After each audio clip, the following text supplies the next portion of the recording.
What is going on, guys? Thank you so much for joining us right here on Outside the Brand. This is your AEW and New Japan Pro Wrestling Forbidden Door 2022 post show for June 28th, 2022. I'm your host, Phil, and of course, this is Outside the Brand. Thank you so much for joining us on your Tuesday nights, wherever you may be. First of all, I want to introduce our guest. He is a wrestling TikToker, as we all know, the man, the myth, the legend, the one and only Love Panda. How are you, my man? What's going on? That's an amazing TSN intro you have going on in the beginning. Holy cow, dude, you're like a Michael Landsberg over here right now. I feel like I'm on the hot seat.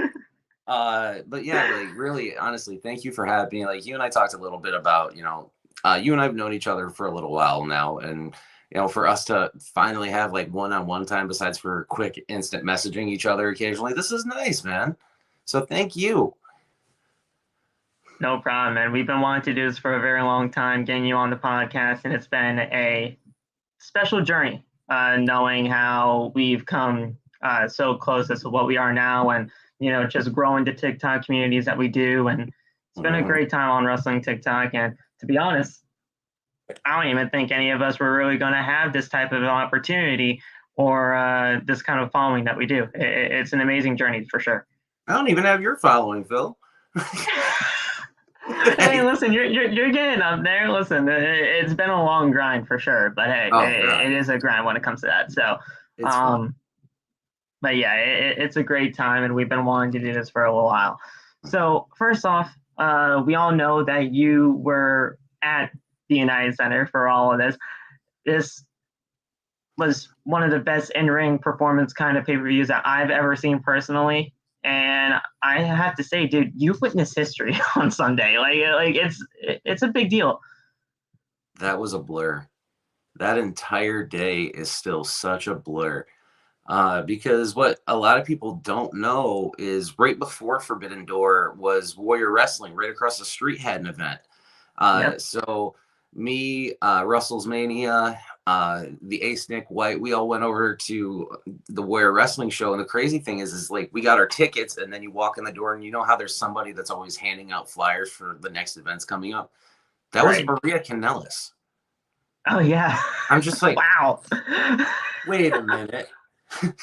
And Russell, once he realized, he stopped moving. He's like, that's Maria. So that was a great time. I got to meet a couple of the TikTokers that follow me and stuff like that, which is so weird to get noticed in public, and people, you must be Panda, or hey Panda, holy hell, that's still odd to get used to. Then when we got to Forbidden Door, I can tell the story now that it's over. I originally had tickets in the 300, it was 321 was my actual section up in the upper bowl. Spicy Guac, who's a friend of both of ours on TikTok, he got my ticket for Forbidden Door, and I told him on our way there, I'm like, hey, I need you to just trust me and follow everything I do. Okay. And we started off in the 300 section when the fireworks started, and by the end of the pre-show, we were in section 108, past security and all that stuff. So we went from the dirt cheap seats all the way down to the really nice seats really fast. That's crazy. That's awesome. I mean, wow. Huh. The crowd was electric. Our chairs were shaking at times because of how loud it was in the arena. Like you said, it was just historic. Yeah. It was a night I'll never forget, no matter what, and a weekend I'll never forget, no matter how old I am or how old I'll end up being.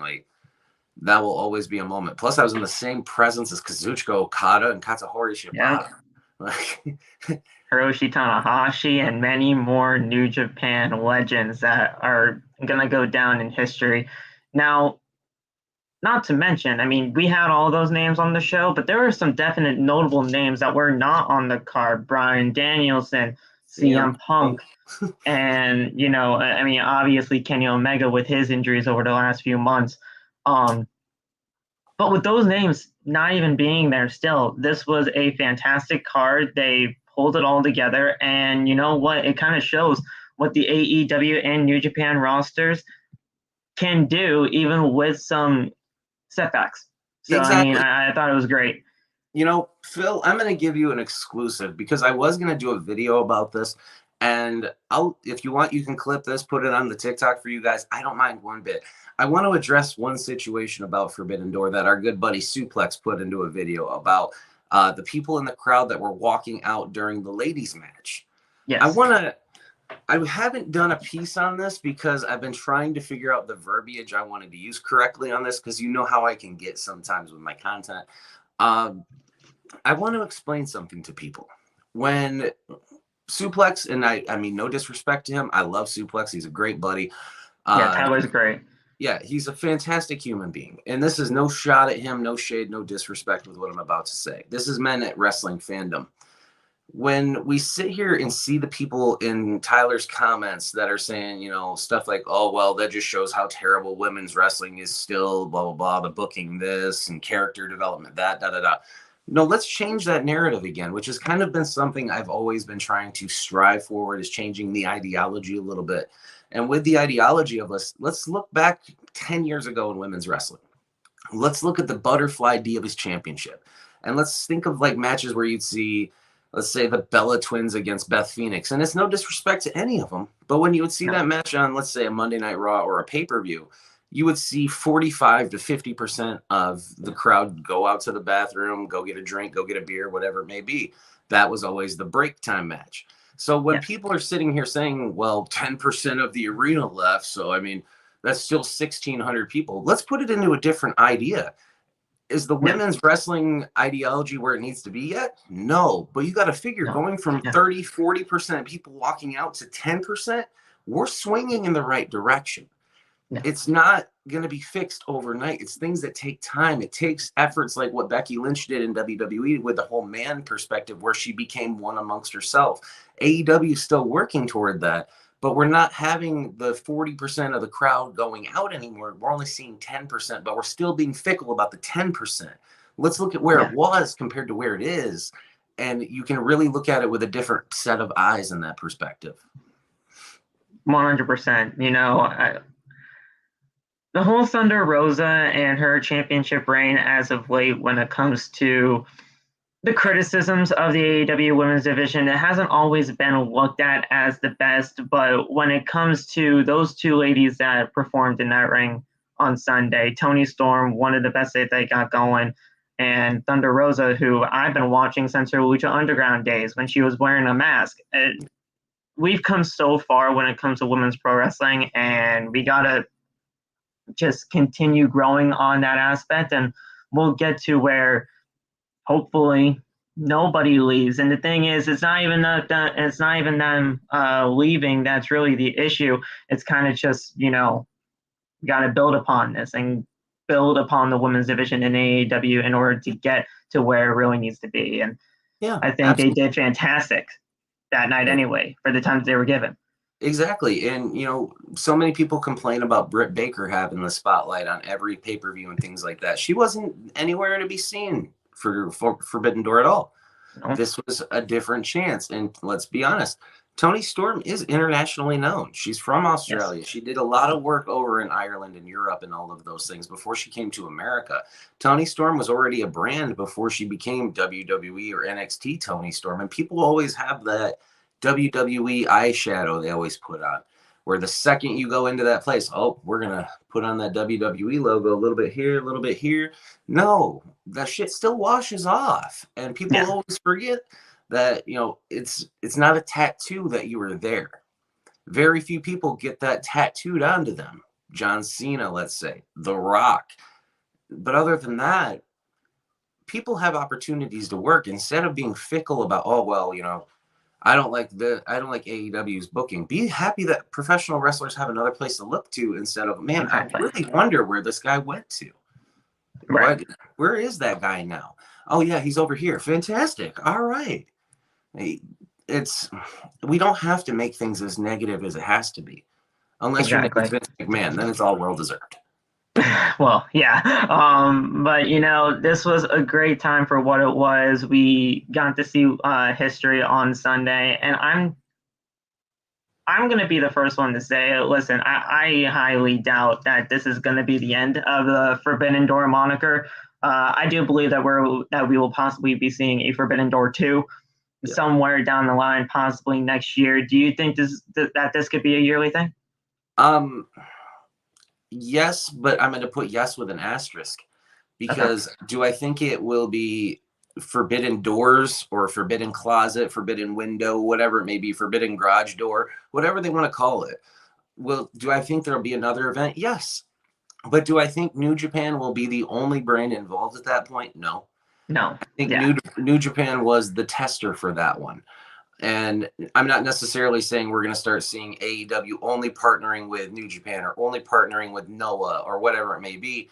We might end up having a Forbidden Door where you have some people from MLW like Alex Kane or Jacob Fatu in AEW.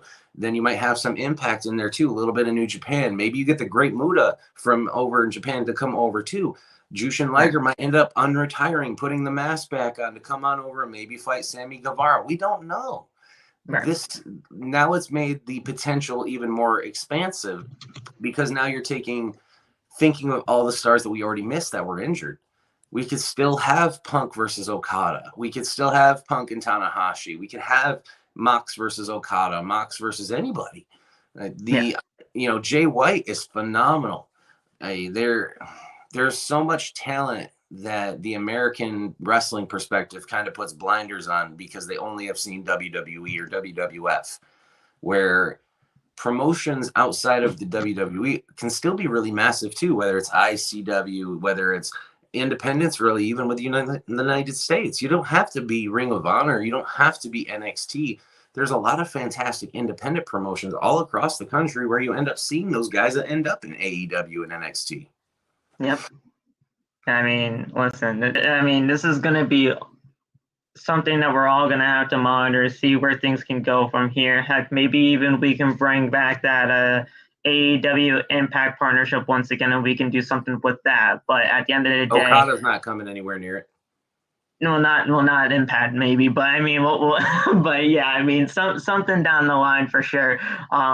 When it comes to possibly a Forbidden Door 2 or whatever, they decide to do something with that. But guys, we are going to be talking about everything that happened on the show tonight, on the show Sunday for the Forbidden Door pay-per-view with New Japan and AEW. I want you guys to hit that subscribe button as hard as you possibly can, as well as you guys can also hit that thumbs up button as hard as you possibly can as well. It always helps out the channel, and you guys can just continue to support the channel in that way. You guys are not going to want to miss anything for the rest of this week when it comes to Outside the Brand, as we will be giving you guys new episodes every single day of the week. We got our Dynamite review for tomorrow with Blood and Guts coming up. We got a Thursday 3-way special interview with 3 amazing wrestling TikTokers as well. So you guys are not going to want to miss that, as well as our Friday Night SmackDown and AEW Dynamite Rampage post-show review. And then on Saturday, it's Money in the Bank. So we'll most likely be getting our predictions and all that stuff for you guys on Saturday. And if we're still alive by Sunday with all the sleep that we're going to be losing, we'll most likely do our Money in the Bank review on Sunday as well. So there's not going to be any type of shortage when it comes to Bill, don't forget SCW content. Sunday night, July 3rd, And buddy, Orlando, there you Florida. There you go. That entire thing is absolutely insane too, with the battle royal and all of that. Like, how did we know EJ Francis as much as we do now with everything like TikTok? You grow as much with people than you grow much more with people than you think. How did AJ come to you with all of that, or pretty much anybody that came to this whole idea? What happened? So to get to this coming Sunday, let's go back to the very beginning. It would have been like November, December. I had done a video piece on Hit Row before they were released and everything like that. And AJ kind of put like some respect on that. I think he, said like nothing but love, bro, or something like that. Yeah. And the very next day he started following me. After that, I never messed with it. I never, messaged him or anything like that. I just, hey, respect dues, respect given. I appreciate you. And About 3 weeks ago, it was almost midnight, and I was just sitting there. I was having, we'll say, a bowl of salad. And while I was enjoying that good bowl of salad, I got a notification that I had a message on TikTok, and it was from AJ. And him asking me if there was a chance I could try and make it to Orlando on July 3rd. And I was like, there's a possibility. Why, what's up? And he explained everything to me and went over the battle royal and the match card, and explained to me all the different wrestlers that are on it, which just blows my damn mind that I'm even remotely in with this. And yeah, Thursday night, Friday morning, whatever it is, I'm driving to Orlando, and oh man, there's been so many miles I've traveled this week, and it's just beginning, like we were talking about on air or off air. This is the longest week of my life, and I'm excited, but holy hell, is there a lot of fear with this too.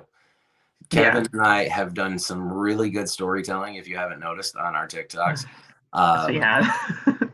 We have. I don't really know if too many people have seen that work. We both had a lot of videos get flagged for harassment and bullying because of that. And people asking us, is this real? Is this a work? Like, what is going on? And in my soul, I'm just sitting there like, I am doing my damn job. If you guys are sitting here wondering if I'm really that angry, because nobody really sees me be the angry guy. They always see me as the Jon Stewart, the John Oliver, the Mr. Rogers, as Luna Havoc calls me. I just try to. I mean, to a point, she's got a point, because when it comes to what you and I do, because you and I are in a very similar niche, just in different ways of the market, technically. We don't have too many times where the other side of the fence acknowledges us. So when we have those moments, we really have to take those opportunities, because especially in my case, I'm a guy who had to have 2 brain surgeries by the time he was 1.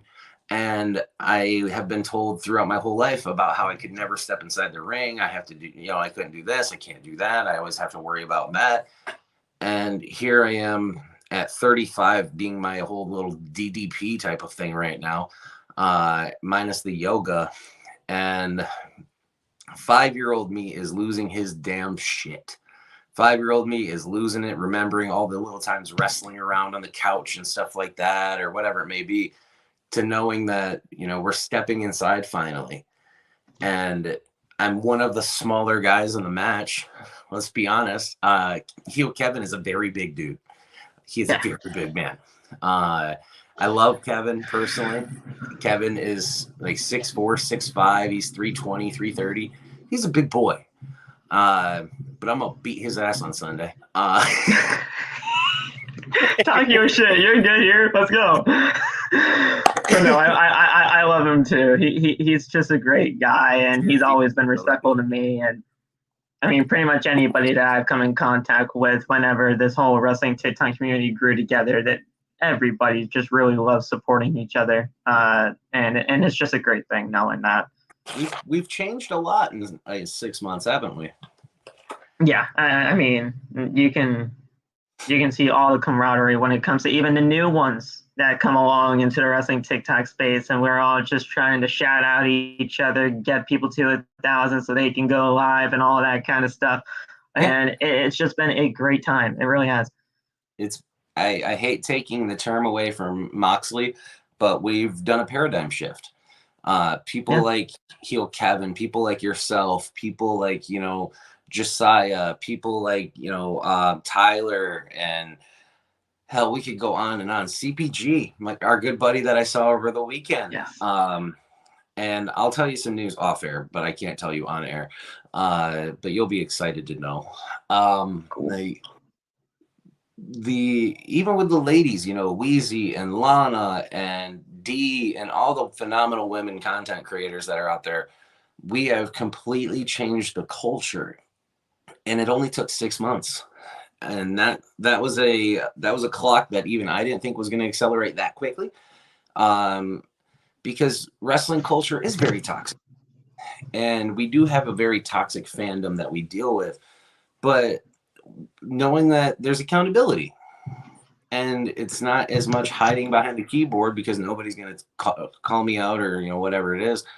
We're holding people accountable in kind of more of a, we're adults, handle your shit respectively, or the parents are going to come in. And nobody really, it's funny to me because because of the, we'll say, Voldemort situation. Okay. And we'll say because of the potato situation, that it's caused those type of moments where the people come together that much more. And it's not necessarily trying to be a CM Punk or a Roddy Piper or any kind of, even like a Pied Piper type of thing. It's just, for me,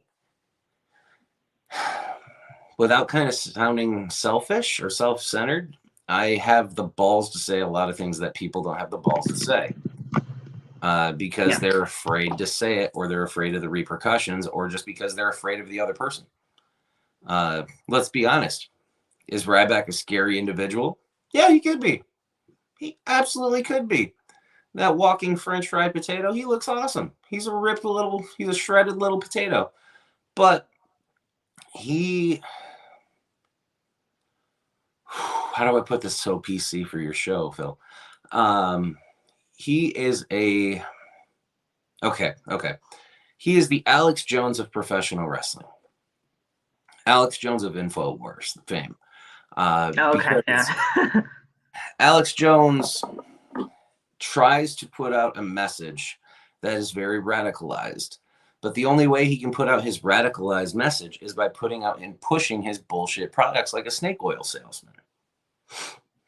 You take Alex Jones and InfoWars out of that and you put a wrestling ring in it, kind of sounds like old rival bitch, huh?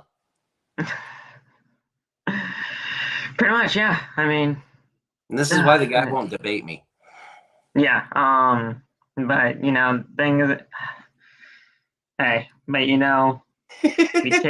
we take with the good, with the bad, and we really try to push that good out there, trust that much more, and then the bad can go to the wayside.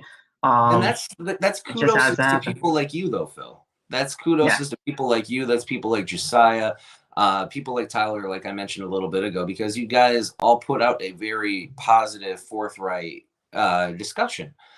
I try to. It can get tough at times, but it's the thing. I get it. You and I had to take mental health checks. We're very open and real about our mental health and things like that. And it's something, especially with you being as young, I won't say as young as you are, because you are a lot younger than me, but even within your age, you're very wise for your age. And that's respectable, even from somebody who's older than you. It's good to see people that can be forthright within their own thinking, to see 3 steps ahead compared to always trying to thinking 3 steps back. And I appreciate that. That's where people like yourself and your crew here that I've seen with the shows that I've watched on, or the people that you've interviewed, you guys give a different idea, because you understand kind of like the ideology that I approach with people, and the presentation and the way that I see the revolution in my mind. And it's people like you and people like Chris McGee, people like Russell's Mania, people like Spicy Guac, and so many others, because I'll take all the time in the world to take credit away from me. Even heel Kevin and Smith, and even watching Smith and McGruber argue as much as they do, they're a necessary evil for what we do. Yes. If it was not for people like them to just have that, yeah, they're right, just let the boys have their moment. They'll come back inside the house. They just got to get their shit out. We understand that. We're back 6 months, 8 months ago, everybody was living in a kayfabe mentality. And we have to understand, as much as I make fun of Philbert, Phil, the human being, still sits on the other side of the screen. Yeah. And maintaining that connection and maintaining the fact that, when I was at Forbidden Door, the amount of people that wanted to come up and say hi to me and how humbling that is to me. knowing that, you know, I'm just a dad, and most of the time, you know, I do my podcasts, I do TikToks here and there, and other than that, I'm just a dad. So it's weird when people walk up to you and they're like, you know, can I take a picture with you? Do you mind if I do a TikTok video or something with you? Because I look at people like you and I see, you know, Infamous Opinionist was somebody that I really watched a lot when I first decided to get into doing TikTok in general, not even before I got into doing Wrestle Talk. I've only been doing Wrestle Talk for 6 months, 7 months. But I watched Jade a lot, and he was one that I really enjoyed his opinion. And if it wasn't for him saying that the Brood's music was one of the worst of all time, I probably would have never called him out on anything. But that's the only thing I ever called Jade out on. He didn't hit the block button on me. Unlike Ryback, Jade was cooler than Ryback. And I got to meet Jade at Royal Rumble, and Jade is awesome. I love Jade. He's a great guy. Same way with McGruber and CPG and all the guys that I met throughout Forbidden Door. Nobody I've met through this whole journey of the last year has been a dick. Besides Voldemort. Yeah. But look at what we've done. Yeah. Yep. And it's because of people like you and your team, and that's where I want to give you guys the credit. And that's why when you asked me if I'd come on, there was never any hesitation from me, as you saw. It was just, hell yeah, what are we going to do? Boom, boom, boom. Because of people like you, even let's say theoretically I was to leave tomorrow doing social media, the idea still continues. Yes. People like you and your team understand, and now you guys see, okay, we don't have to deal with that anymore. So that legacy, no matter what, lives on, and that's something that's even cooler than the people meeting me, is seeing, you know, watching your growth in the last 6 months, and not just in your facial hair. Yeah, no, I've definitely grown over the last few months when it comes to just not even just making content, but just as a person as a whole. When it comes to all of this, you know, I'm very proud of you as thank you, as a friend of yours, and kind of I kind of feel a little bit big brotherish over you with a lot of the things that you do, and I kind of just observe from afar. I'm very proud to see the growth that you've done since January, December area, and progressing to now. And, you know, your show and everything that you've done is so commendable, and you deserve your flowers too. And I want you to know that. And I don't care if this is your show and I've taken up not shutting up for most of it. No, you deserve praise, and you deserve your damn flowers. And I'm giving it to you right now. Thank you. I really do appreciate it. And, you know, it's been a journey, but it's a very proud one, and I'm glad to take it. So, all right, guys, we're going to be talking about Forbidden Door 1000% of the time for the rest of the time. We got all this content for you guys to enjoy over the next few weeks. And if you missed anything on the channel from last week, you guys can go check that out as well, as we do this every Monday, Tuesday, Wednesday, and Friday for you guys and your enjoyment. But what we can do right now is I'm going to plug in our merchandise store. Go to bonfire.com, the exclusive home of Outside the Brand and its merchandise. You guys can go do that. Go to the shop right there, and you guys can actually go get that logo on a t-shirt for you guys to enjoy.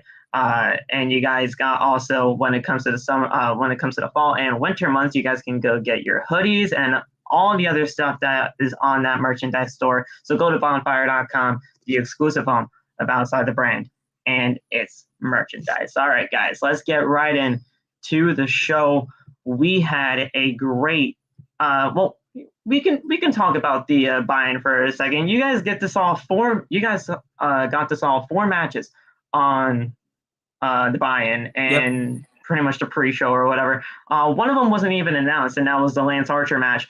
How did you just enjoy that the first four matches, as you guys got a little bit of a taste of what was to come for Forbidden Door?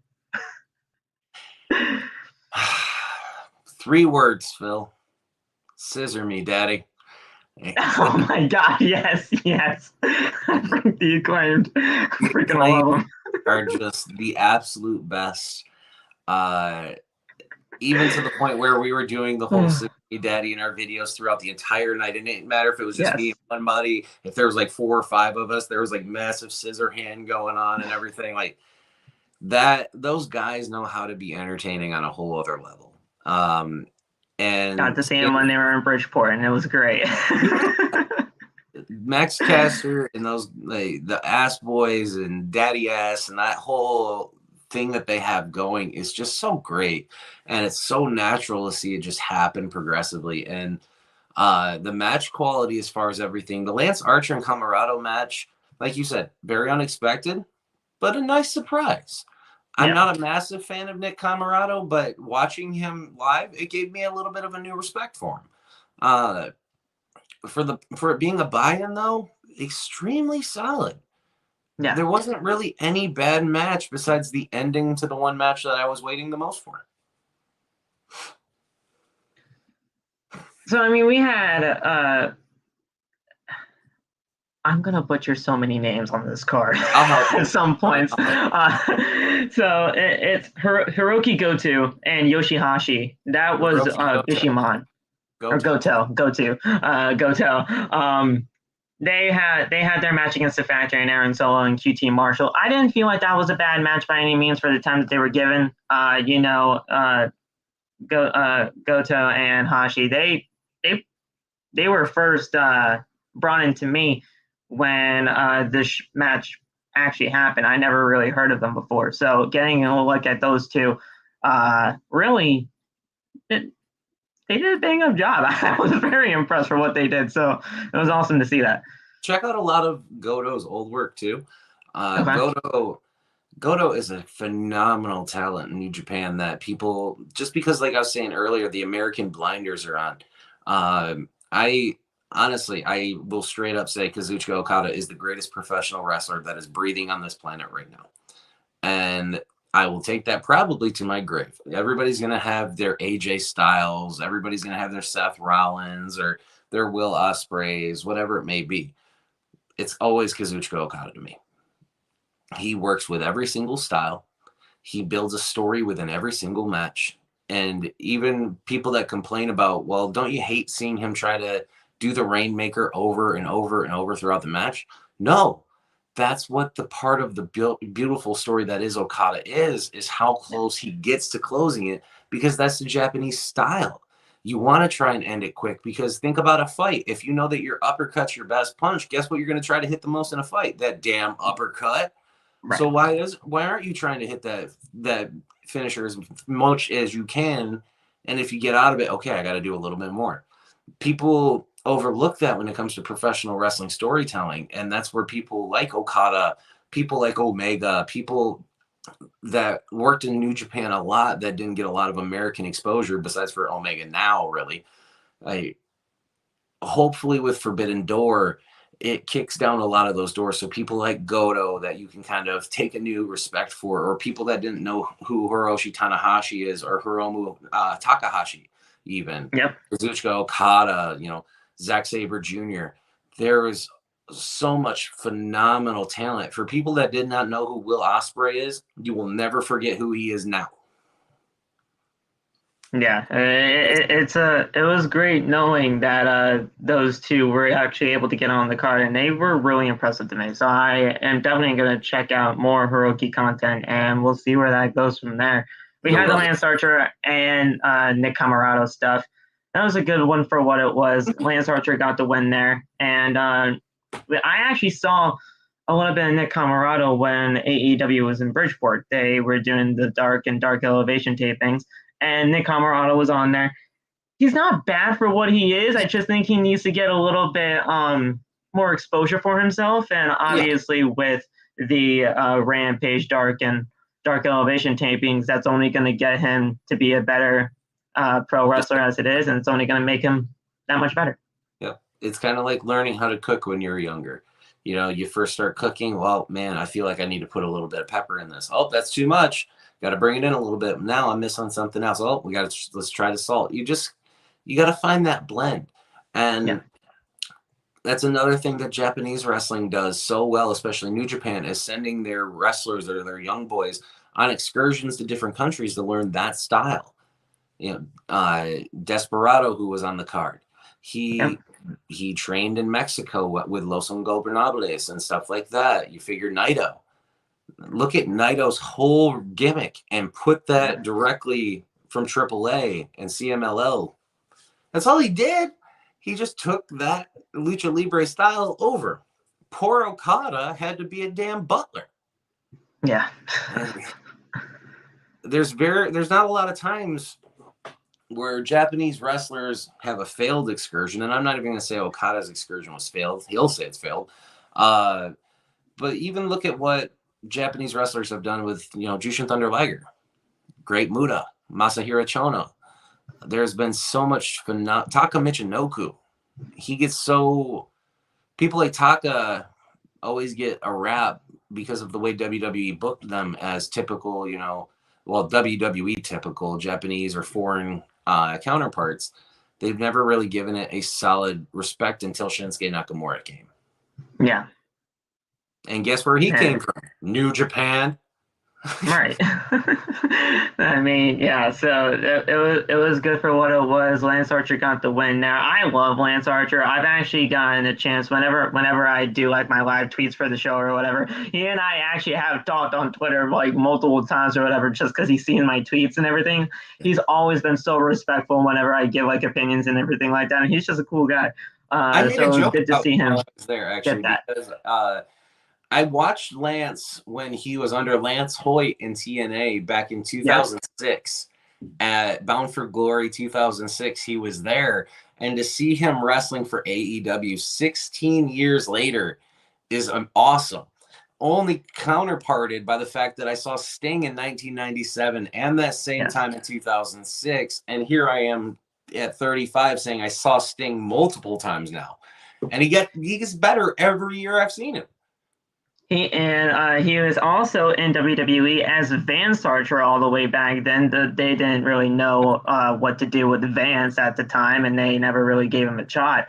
But from seeing him from the growth from then to now, I mean, it's night and day what he was going into, and he's doing some great things. And Phil, yes, and look at where he is now. He's doing some of the best stuff in his career.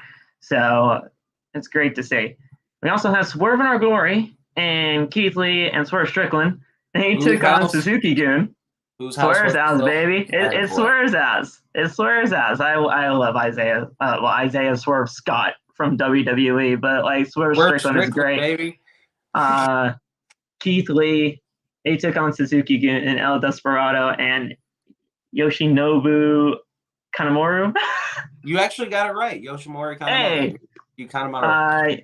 I knew El Desperado from just some stuff that my friends have shown me over the course of the time, and he's wild. Yoshinobu, Yoshinobu was great too. So it was great to see them, and it was a good match for definitely what it was. I thought going into all of this with the Dynamite Battle Royal and all that stuff, when Keith Lee got eliminated, I thought they were trying to split them up, and I think they're still going to try to. But they got the win here, and it was a great thing to see. This was just a very good tag match for what it was. I absolutely agree. Keith Lee and Swerve Strickland are national treasures that need to be covered and protected at all costs. Yes. Not even just for their in-ring ability, but for their social media abilities too. Their presence are great. Great. Their presence on social media is phenomenal. They're great human beings. And the cool thing about Swerve, and I know with you being in the Northeast, you get to check out a lot of indie wrestling too. Watching Swerve wrestle like 15 minutes from my house in a small little town, like 8 years ago. And then seeing his journey to NXT, to AEW now, and seeing him at Forbidden Door. Always go watch independent wrestling, guys. Check it out. Go to your events. You never know. Okada used to wrestle house shows in VFWs in front of like 30 people. Adam Cole was on the indies before he ever made it. So you guys can find the next version of like your favorite pro wrestler within the indies if you just go out there and give that a freaking chance. There you go. But yeah, like you can legitimately give it a chance, and it's a great thing knowing that you can see the next stars of the future right now in whatever promotion that you have in your state. Yeah, It's not even great. that. As many promotions travel around, like Warrior Wrestling. Warrior Wrestling, Gringo Loco. Oh, that guy. Oh my gosh. If you haven't seen Gringo Loco wrestle or ASF or there's so much phenomenal talent that was at Warrior. Deonna Purrazzo was wrestling at Warrior on Sunday. Deonna Purrazzo was there. Tasha Steeles was on the card. Mike Bennett. There was so much phenomenal talent just walking around and hanging out that you could just interact with. Yeah. And not have that whole, all right, you're going to have 12 seconds, take your picture, sign your autograph, and get the hell on, Filbert. You could actually enjoy the time and network with them and stuff like that. I almost did a TikTok with Maria, but I just didn't want to hang around. Yeah. Me and Russell were going to do a whole TikTok with Maria Kanellis where I was going to be like, Russell, come on over and meet my friend Maria Kanellis, and just but hey, check out your shows. And I know we're moving into the main card. And we're getting into some real meat and potatoes here, Phil. Yes. Yeah. It was a great time. And here's the thing, speaking on the just the little interactions that you guys can have at your local independent shows or wherever you can go to travel. I got to talk with Taya Valkyrie when she was over at Northeast Wrestling with the Hardys and all that stuff when I got to go to that show. Just awesome human beings. Yeah. You guys can just go to. Taya was fantastic at what she was doing, not only just in the ring, but as a human being, just getting to interact with her. We all know what the Hardys are trying to go through right now with everything going on, but when I got to meet them, just absolutely beautiful souls. Yep. Matt's great. Jeff's great. We wish them all the best in their luck whenever it just goes to the future of what they are going to be doing in pro wrestling. But you guys can go meet these guys, and they're just human beings at the end of the day, just like us. They may be the character on screen, and it can get sometimes hard to step away from that. Yeah. But in that kind of environment right there, small, intimate, shout out to people like James or JD Drake, the blue collar badass from the Wingmen of AEW. Yes. JD Drake is one of my good friends in real life, and him and I've known each other for a few years, probably 4, 5, 6 years we've known each other now. And I was talking to him earlier today and asking him for, any tips you want me to try and remember for this whole wild week that I'm doing, Mr. I travel all the damn time. And with James, like you were saying, with independent wrestling, I got to hang out with him at an Evolve show a couple years ago and, have that face-to-face instead of through the phone or Facebook. And as we're sitting there talking, we ended up having a conversation with Walter and Tommaso Ciampa and Brandy Lauren all right here too, and Anthony Green. So it's just like, wait a minute. So I watch you chop souls out of people. You're literally a psycho killer. Like, and then there's me. Yeah. And you guys are wonderful human beings. And when I watch you on TV, I literally fear for the other man on the other side of the ring from Walter every day. Yeah, every day. God. I wouldn't be able to do it, but man, they're human beings, and I think sometimes we kind of just, sometimes not. It takes all of us really to figure out the character from the actual human being that's a part of that, and they get hit with shit every single day, and we don't make it that much better at times, but we know that if we continue to keep growing as a fan base, it could get better for these guys in the future. Absolutely. And that's where you end up seeing, your Sammy Guevara's, your MJFs, the people that you are watching and enjoying now. They didn't just randomly appear in AEW. Right. They worked their ass off to get to that point. And you can see a lot of their work within MLW and all the different places that they worked. Darby Allin too. Darby worked a lot with MLW. Alex Kane, support independent wrestling. Support all your different indie feds around you, whether it's, you know, for me, I have friends that work in different wrestling promotions across the planet. I try to support them all as much as I can, because you never know who you meet. And yeah, some people are tools.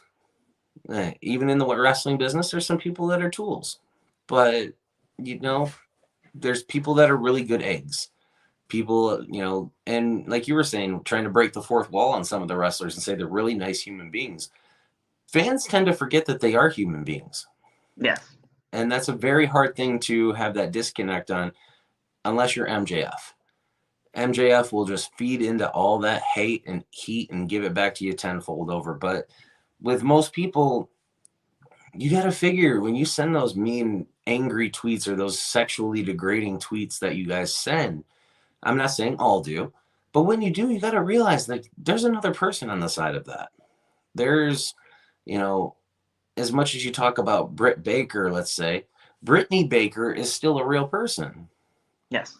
You know, Kenny Omega, Tyson is still a real man. And, you know, when you say some of those things or you have those allegations or whatever it may be, that shit hurts. Yeah. It still hurts, even for people like you and me. That shit still hurts. It's always going to hurt. We have to remember that. And social media has given so many people blind confidence that they don't necessarily need to have, but they feel like they should have. And you are a magnificent voice to keep the good going, so that way the tools kind of hide. Thank you. Now bring on Jericho. Yes, the trios match to kick off the show, Jericho, Sammy Guevara, and Minoru Suzuki, they took on Eddie Kingston, Wheeler Yuta, and Shota Umino. This was fantastic to kick off the show. I loved the interactions between Jericho and Umino because I actually saw that match from New Japan when Jericho and Shota faced off one-on-one when he was going over there. The interactions with Kingston and Jericho are always great, and everything about this match from top to bottom, it was a perfect way to kick off the show, and whoever's team won got an advantage for tomorrow's Blood and Guts. So we'll find out where that goes in tomorrow's show. But what a kickoff. What a kickoff. It was a great high-energy approach to get everybody into going and get that flow going. And kudos to the booking team for 95% of the work they did that night. 95%. I had no problem with the match order for this entire show. Like, I really didn't have any problem at all. Not match order at all. I had a couple issues with the reffing, especially live when you don't have that commentary audio too, and you're seeing a 4 count, and it's like, wait a minute. I did see that too. That was a little bit of a weird kind of situation. I'm like, wait a second, we kind of okay, yeah. But the way with the ending of the show too, after Moxley and Tanahashi, did Mox have his moment, his 4 minutes to celebrate with the title? Yeah. But did you really need to try and set up Blood and Guts again at Forbidden Door? That's the one issue that I had with the entire show. That's the one issue I had. You pretty much did the exact same ending that you did on Wednesday and that you did on that previous Friday for Rampage. We didn't need to have another setup like that for Blood and Guts because we already had that. And I understand you wanted to get Claudio back in there, like just to get him involved with the entire group. But did you really need to like do that? I mean, we already saw him. We already saw the awe that was his debut. He didn't really need to do that again just to say, oh yeah, he's going to be in the match. We know that already. Yeah. You know, I just thought of this, and let me ask you a weird kind of question, kind of off the cuff. So when the show ended, we were all sitting there hanging out, and we all met up back by where the trucks were leaving. And you could see the wrestlers getting onto the bus and stuff like that. And like Tanahashi came out and waved at everybody and bowed and thanked everybody for still being there with him.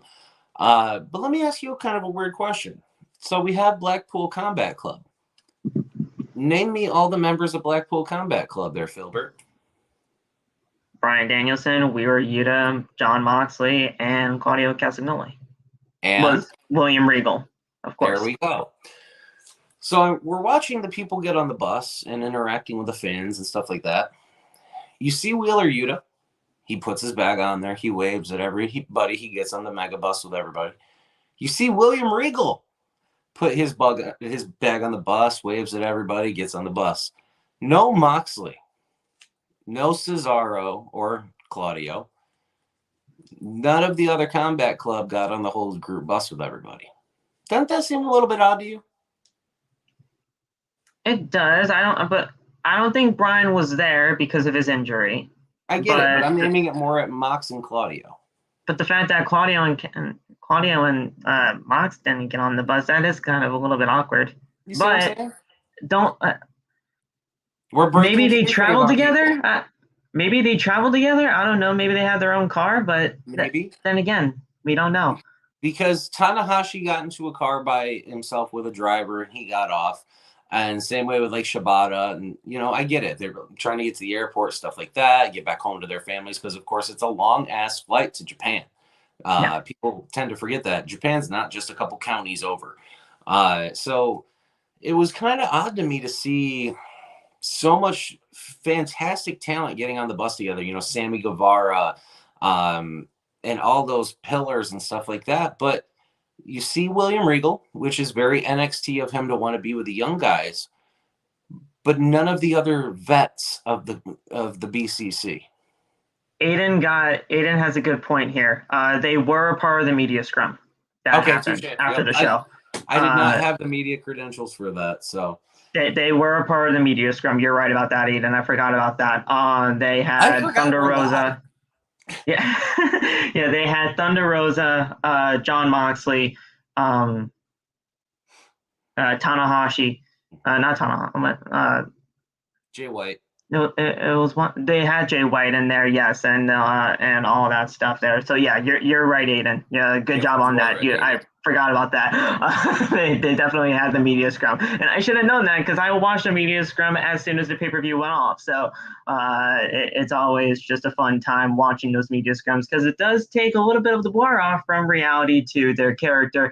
Unless you're Jay White, because Jay White was in character the entire time, and he broke the goddamn podium for the belt and all that, and he yelled at John for breaking it instead. And Jay White's great, and he's always great. We all can just breathe with the switchblade. Yes. As much as I love Okada, and I'm a massive Okada mark, and as much as I love people like Adam Cole, and even Hangman, what Jay White was able to do and the odds, let's be honest, people didn't really think going into him beating Okada that he was going to even be a part of Forbidden Door. Maybe he would end up having something with, let's say, Adam Cole or Undisputed Elite versus Bullet Club, but not to have him become IWGP champion in that same time. And we just moving something real quick. So I'm moving something real quick. Don't worry. So with Jay White, what people need to respect how wonderful of a worker that he is, both and out. You're good. I've been carrying it. You're fine. You're fine. No, you're good. Jay's been wonderful at keeping the character, developing that New Japan character that he's brought to America now. And you saw it a little bit with the New Japan announcement of Forbidden Door, but the more he's gotten comfortable in his Impact appearances and working with Chris Bay and working with a lot of the BC over in Impact, you're seeing him get more comfortable and accommodated to the American style. And for somebody like Switchblade, who's still kind of young in this business, that opens his forbidden doors that much farther too, because he's able to work that much more styles. And in 5-10 years, we might be having that same breath of Jay White that we do for Kazuchika Okada.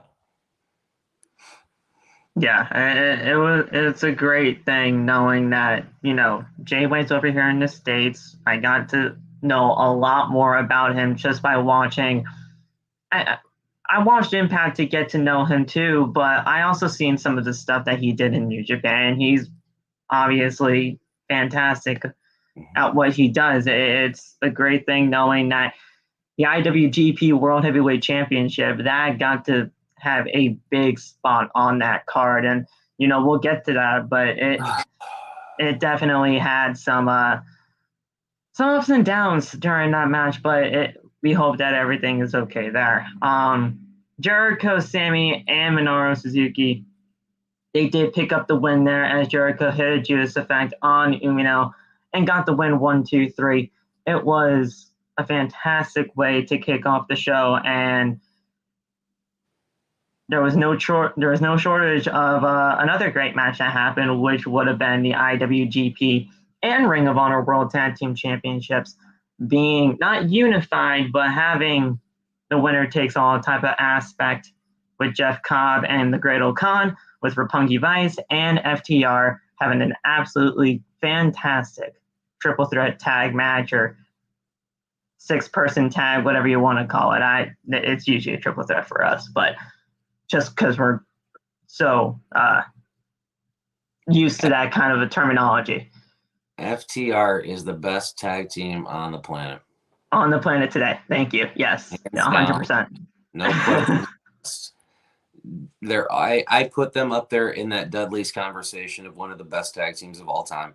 Yes. I put them with Edge and Christian. I put them with all your top tag teams, the Outsiders, whatever it may be that you put them up there.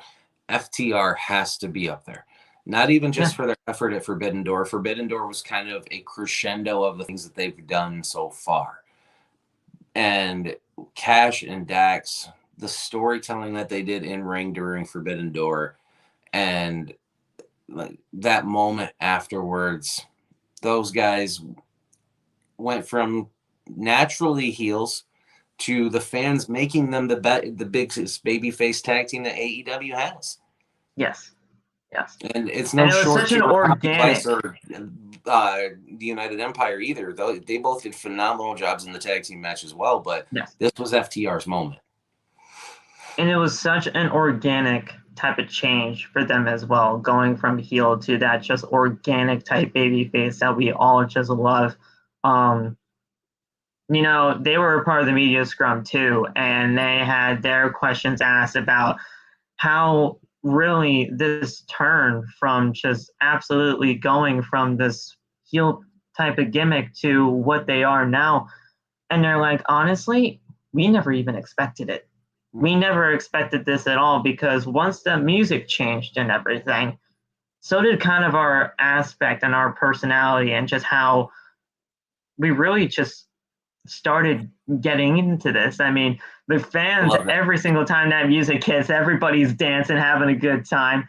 And they even gave mention to CM Punk, Phil Brooks, because once he kind of got into the company, they noticed a different change in just their mentality of how much better their quality of matches have been. Because we all know that those two, along with Phil, are great friends in real life. So, I mean, it can definitely have a correlation, and they are the best team in the world. They're the sons of the Hitman with those three. And yes, yeah. Give them all the gold. 6-man trios tags right there. Sons of the Hitman.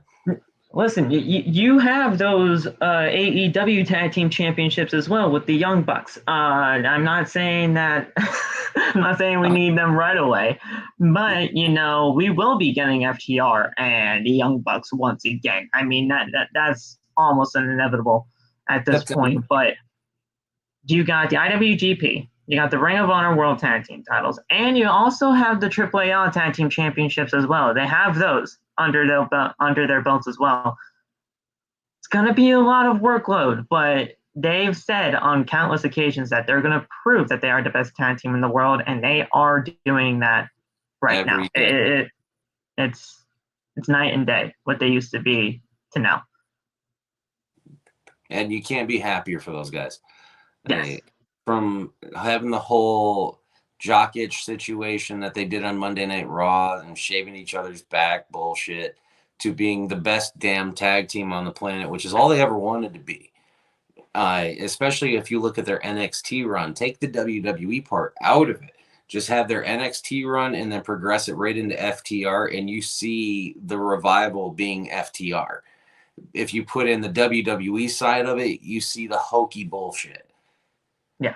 If you want to see that natural progression, look at NXT version of the Revival. Watch them against American Alpha and so many of the teams that they worked with. You know, Enzo and Cass. The Revival did so much good work making Enzo and Cass look like $1 million when they were still really green.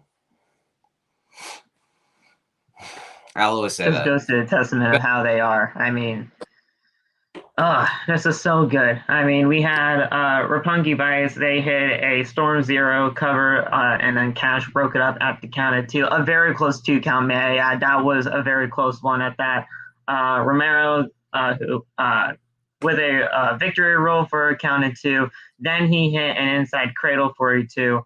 Romero then hit an enziguri, but FTR countered with the big rig and got the 1, 2, 3. Absolutely fantastic stuff. And still your Ring of Honor Tag Team Champions, but new IWGP Tag Team Champions. And still CMLL Tag Team. And it was just a great moment for them.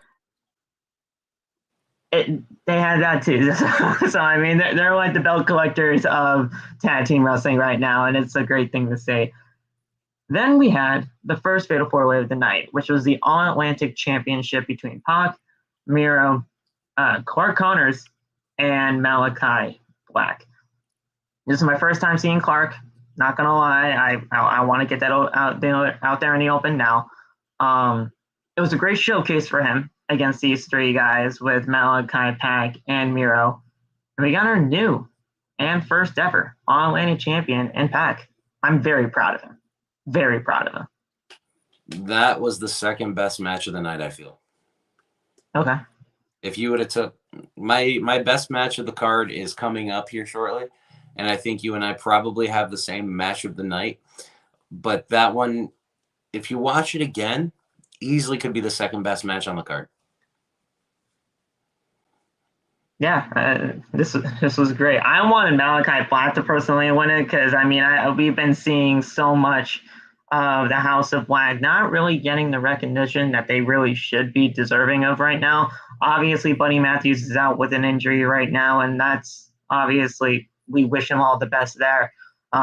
Brody King, he is fantastic at what he does. If you guys haven't seen much of him, he is great. And Malachi, I mean, the man has such an intelligent mind for this business, not just in character, but just as an in-ring aspect. The man is so good, and I got to see him live. I got that Bridgeport show. That was when Buddy came into play, and it was just an awesome experience seeing all that happen. But I can't take anything away from Pac because he has been deserving of something for quite some time now, ever since leaving WWE to getting me here, pretty much being a day one guy. Mm-hmm. He's been busting his ass, and this was just a great thing to see. I was kind of scared though for Miro because Miro just came back.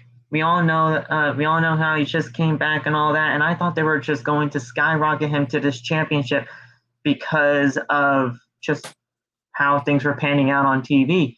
Mm-hmm. But with Pac being the champion, this is a great thing for him.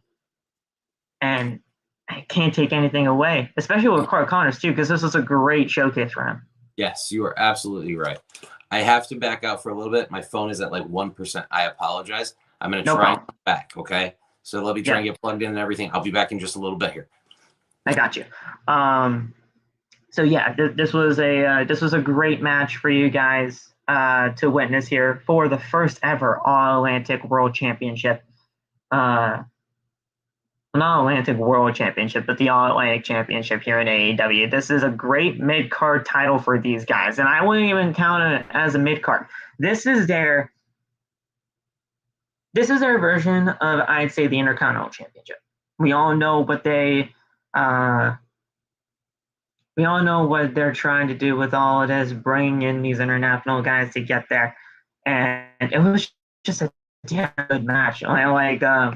Like my boy Chase in the chat is saying, it was just a damn good match. You guys have to go see it if you guys haven't already. there's just something about this match that really gravitated towards a ton of us, and especially the people in the crowd over there at the United Center. It was a great thing to see. So we'll kick things off from the ending portions of this match. It's definitely an upper card type championship. You're right. I mean, we obviously have the AEW World Title. That's obviously the big one right there. You got that. You got this All Atlantic Championship, which I am going to be calling it like their version of the Intercontinental Championship, like their workhorse title.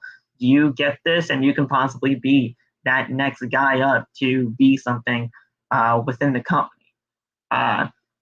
We got the TNT Championship, which is obviously their which is obviously like their TV title, but it's something there too. I mean, the TNT Championship, it started off fantastic, but it started to dwindle downward a little bit because it's just either the hot potatoing of it or just the way it was being booked. But it's still a great championship, and I love it for what it is. Obviously, the TBS Championship, that's like a secondary title for the women. That's a great thing for them as well because they needed something other than just the AEW Women's World Title, and we have that along with the tag titles too. We got a ton of championships here, but with a roster as deep as this is, you need championships. I'm glad that they at least added this All Atlantic Championship so that people can have something else to fight for. So this is great. But we had Pac with a throat kick to Connors, with a thrust kick to Connors. Black then knocks him off of the top rope. Tower of Doom in the corner with all four men. Miro then threw Pac and Black and Connors out of the ring, and then hits a Machka kick on Pac. Then locks in the game over, and Pac struggles to the ropes, but Miro drags him back to the middle, and Black spits the Black Mist onto Miro, then locks in an armbar on Connors. Pac then hits a 450 on both of them, then locks in the Brutalizer on Connors, which got him to tap out, and we have the new and first ever All-Atlantic Champion in Pac. Great stuff. Great stuff. And you know, it's awesome to see Pac getting his shining moment, and it's a great thing knowing that they see something in him to hold this and be the first time ever and be the first ever All-Atlantic Champion. So it's a great thing to see, and I could not be more proud of what Pac has become here in AEW. So then we had the trios match between the Bullet Club and the Young Bucks and El Fantasma taking on the Dudes with Attitude and Sting and Darby Allin with Shingo Takagi. This was great too. Sting is 63 years old and he is doing all of this stuff. We'll get to that trios match in just a second, but I do want to address Aiden's comment right here. Why doesn't AEW use the Ring of Honor 6-man tag team championships? It's because they're actually making their own. They actually have made their own already. They're just waiting for Kenny Omega to come back. And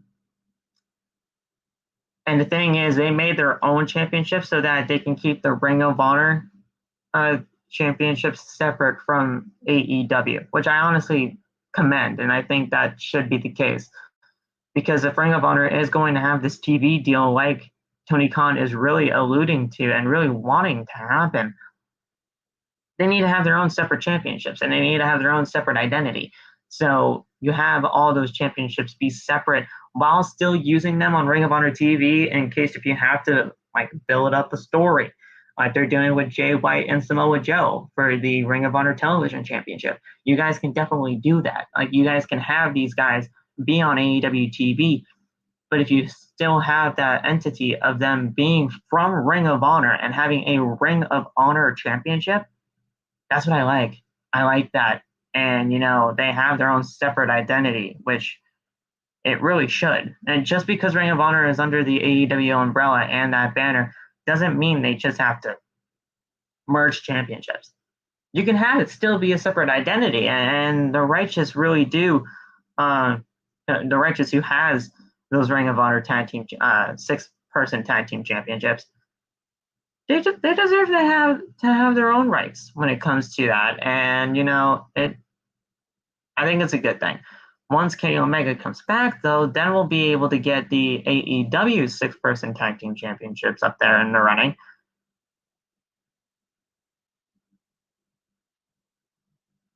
No, Jay Lethal was going after Samoa Joe from the last time that we saw them go at it, but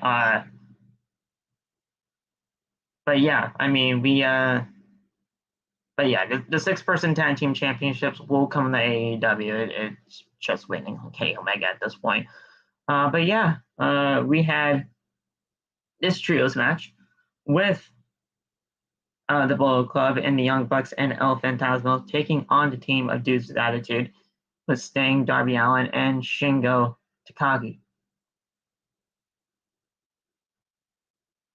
Oh, wait. I said Jay White, did I? That's why you're saying it's Jay Lethal, not Jay White. But yeah. Okay, yeah. I must have just made a mistake there. But yeah, it was Jay Lethal going up against Samoa Joe, at least for that rivalry when it comes to that television championship. But yeah, this was that's just on me. Jay White, Jay Lethal, they're nothing alike, but I just said the same thing. But this was a good trios match. This really was. We had the Young Bucks, El Phantasmo, a one-time only thing for the Bullet Club and all that stuff. It was a great time for this, and I think seeing this match live once if Matt can get back in here when he can. I'm not saying he has to, but yeah, I mean once he does get back in here, I think he'll pretty much say the same sentiment as I do. When this match was really good. I mean, you had the Young Bucks who, whether you like them or not, they are a fantastic tag team. El Phantasmo, this wasn't the first time I've seen him, so this is great to see him once again. And then obviously Sting and Darby Allin, got to see them live. I never thought in my lifetime I would ever see Sting live. And when I did, that one night that AEW came to town, it was a fantastic thing to see. I loved that I got to see Sting live because he's just a living legend. He's doing this at the age of 63 years old, and he is continuing to kill it every time. Like, it's so good. Darby's great at what he does, too, and I don't want to take anything away from him. He is fantastic. And Shingo, this was the first time I really got to see him. And, I mean, I definitely heard his name, and I definitely probably seen some of his stuff. I just didn't really kind of correlate the name. But this was like my first full match with Shingo Takagi, and this was fantastic. It was so good. I loved it all. I did not think, though, with the way that they have been treating Sting and Darby Allin over the last few weeks on AEW TV, that they were going to win. I didn't. I did not think they were going to win. But I was very proud that they got the win here because Darby's been deserving of something as of late, and he got the win here for all of this. This is great. And yeah, I hope it leads to better things for Sting, Darby Allin, and whatever Shingo can get from this win. Hope he can carry that momentum into his stuff over there in New Japan. So it's a great thing to see for sure. So the Bucks missed a BTE trigger, and then Sting hit a double Scorpion Death Drop. Sting then twists Phantasmo's. Yeah, he twists his nipples. They had their little thing going on with this match with the twisting and all that stuff. But then they hits a low blow. Darby then hits a coffin drop to Hikuleo. And then Takagi with an elbow to Phantasmo. Strikes back and forth, a huge lariat cover for a 2 count. And then Takagi hits the last of the dragons and covers for the 1, 2, 3. Great match over there with the Dudes of Attitude and the Bullet Club. Great stuff. Could not be more proud of what Sting really has become since like this resurgence of his career. The no selling of the double super kick was really cool. Like you said, Sting diving off the goddamn tunnel at the beginning of all of this.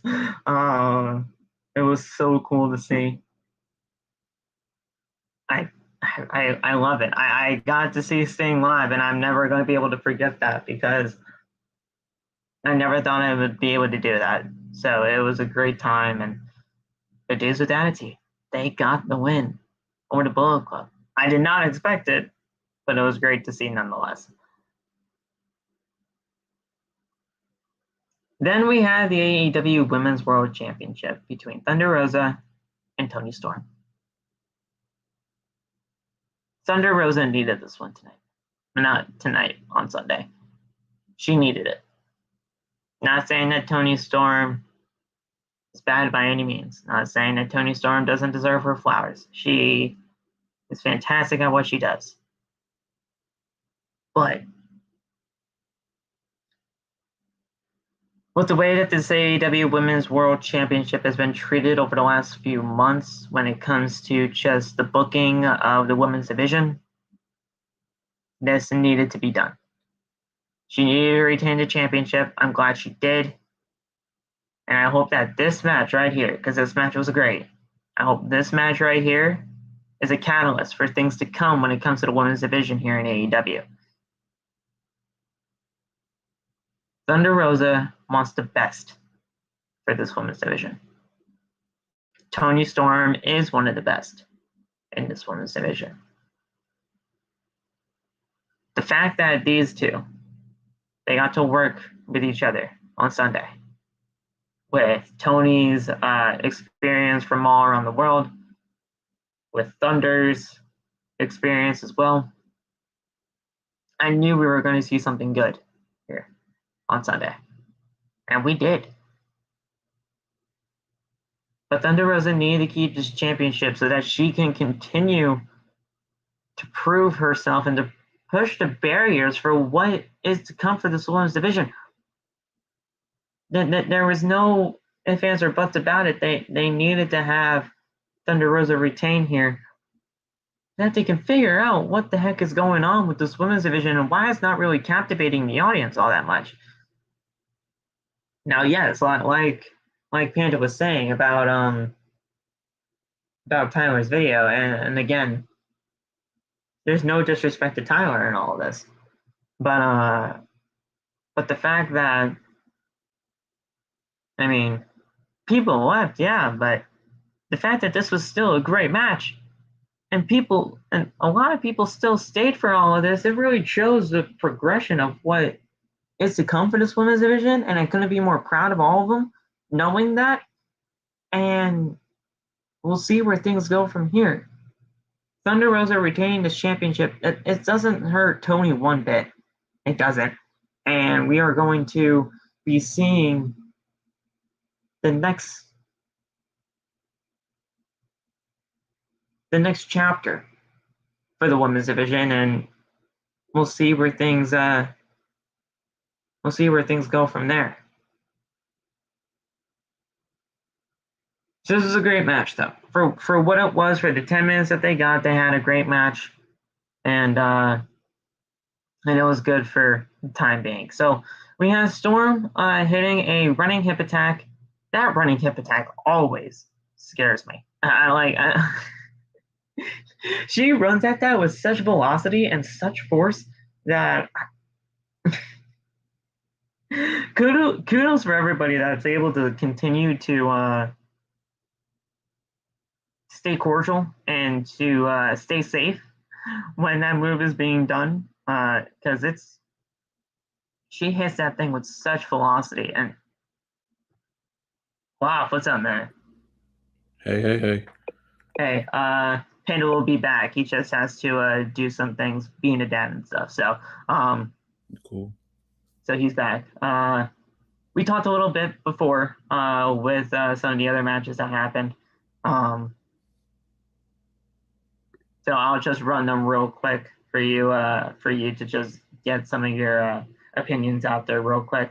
The first match that we had was the Jericho, Sammy, and Minoru match with Kingston, Yuta, and Shota. I know you were kind of preoccupied with other shows at that moment, but how'd you feel about that? It wasn't bad from what I watched. I wasn't giving my whole attention to it, but it wasn't bad from what I saw. So I'm more interested to see what happens tomorrow. I think part of me is more interested in that show than I was on Forbidden Door until like the last hour. You know what I'm saying? So I'm really anticipating that show tomorrow. So what you think of the IWGP and Ring of Honor tag team title match? FTR, they're the best tag team. I did see that one. They're the best tag team world.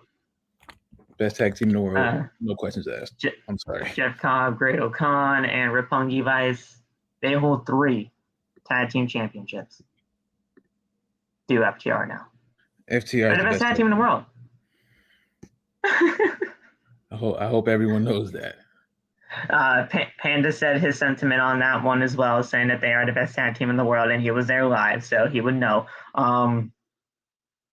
It's a great thing seeing their rise from what they were to what they are now. It's just great to see. We then had that All Atlantic Championship, Malachi Black, Pac, Miro, and Corey Connors. The first ever champion was crowned, which was Pac. It was a great match. I loved that match. I was standing up for that one because I thought Miro was going to win, and then everything just changed fast, and Pac surprised me. I did not think he was about to win that match at all. But that was my first match. I was like standing up for like that for at least that first hour and a half. That was a really good match. Matt and I pretty much agreed that was the second best match on the card. This was the best match on the card from at that point in time, right? But then all of a sudden we got to other stuff on the card, which that to me was definitely the second best match on the night from what we had. And you're continuing to put the Roman Reigns beanie or do-rag on his head. Jesus Christ. I'm trying to find the other one. I want to use this one.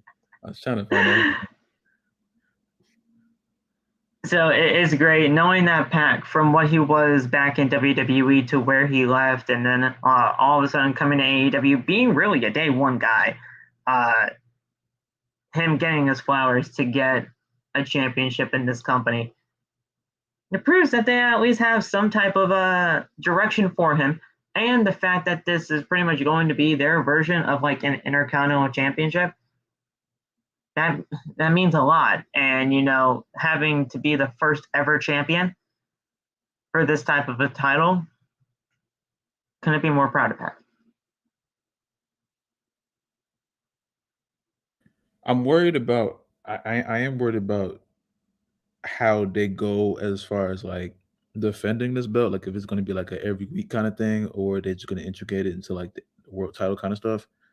I'm not sure. Like, I hope it's not like it's just another title. It's another title, like, well, the TNT Championship. That's like really their TV title, but it's like their version of the Intercontinental Championship. Dude, it's gonna be involved in stories, and we're gonna have like contenders and all that stuff. But yeah, it's just another title for them to fight for. I don't really see a problem with it considering this deep roster. I hope so. I mean, I don't want it to get thrown to the side, especially after a match like that, to crown your first champion, Yeah. I don't think it would ever get thrown to the wayside like that. With it being especially so new, I would hope not. But we'll definitely see. Then we had the trios match with the Bullet Club and the Young Bucks and El Phantasmo taking on the Dudes with Attitude and Sting, Darby Allin, and Shingo Takagi. This was just where we left off. Sting is 63 years old and he's doing this. That man is crazy. He just jumped off the thing. He dove off the tunnel. The guy's crazy, though. I thought he was gonna come down from the rafters like old school, but then oh my god. Yeah, when he just didn't make his entrance, I'm like, they're making an entrance that's gonna be spectacular for this guy, like old WCW type shit, and he was just going on top of the tunnel and just jumping off. I'm like, Jesus Christ, dude. This is He popped back up like it was cool. I'm like, dog, you're so old. And he no-sold a double super kick from the Bugs, which was that was perfect. But yeah, I mean, Takagi, he hit an elbow to Phantasmo, strikes back and forth, a huge lariat, and then Takagi hit a Last of the Dragons for the win, and the Dudes with Attitude got it. I was shocked that the Dudes with Attitude with Sting and Darby Allin, they got it, because to be completely honest, Love, you and I have seen this happen all the time. Sting and Darby Allin have not been winning over the last few months, and I just didn't expect it. Yeah, I mean, I was afraid. Especially with the Bullet Club. Yeah, I was afraid most of this match. If I'm being honest with you, I didn't know how it was going to go, but I was still so infatuated with Sting, the fact that he was just going like that. That had my whole attention, just Sting. Yeah. We all know that the Bullet Club has such a huge history when it comes to Ring of Honor too, yeah. But when it comes to New Japan, that I thought this was kind of, it wasn't in the bag. It wasn't like an easy match to win, but I thought I had that prediction right away, because I'm like, the Bullet Club, New Japan, it makes all the sense in the world for having them to win. But no, they gave it to Sting and Darby Allin. I was very happy with it. See where that goes from them. Hopefully that carries some momentum, because I want to see Darby succeed. I wouldn't mind Darby getting some kind of shot at like a TNT title. Again, maybe. But yeah, you got to build towards that. You can't just give it to him.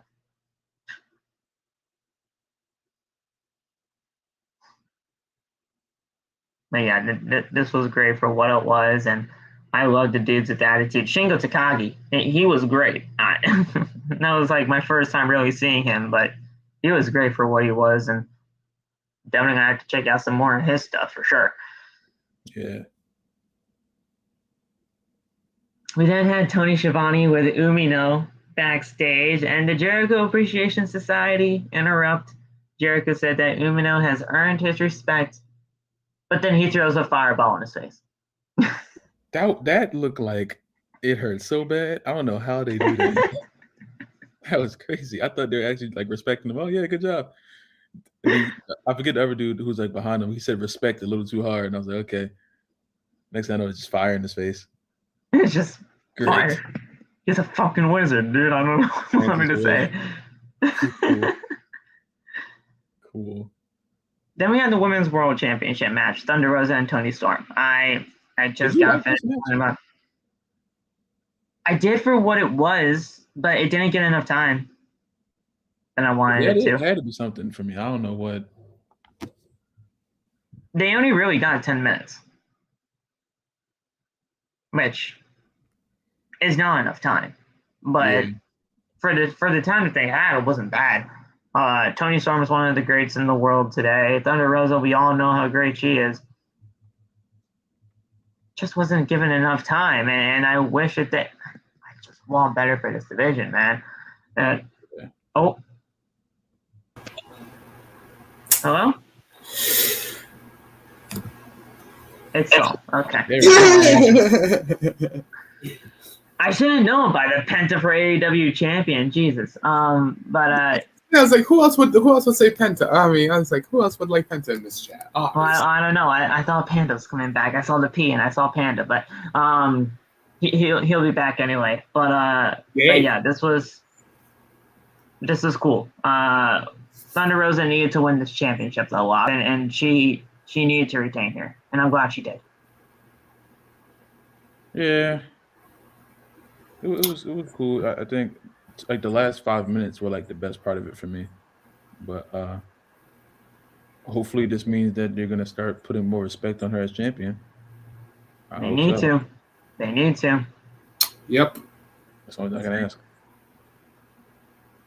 So Storm, she hit a running hip attack with such velocity that I almost thought that Thunder. Obviously, she didn't break her neck, but Jesus, that velocity when it comes to that running hip attack in the corner. Oh my God. You can get concussed from that shit. That was absolutely insane. She hit a tornado DDT, cover for a 2 count. Storm with uppercuts.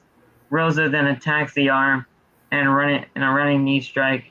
Then hits a Death Valley driver, and then Rosa hit the Fire Thunder driver for a cover, and it was a 2 count. I was shocked at that. I thought that was it. Rosa then hits some kicks onto Storm. Storm blocks it. A German suplex. Rosa then does an arm drag and hits the Final Reckoning for the 1, 2, 3. She hit.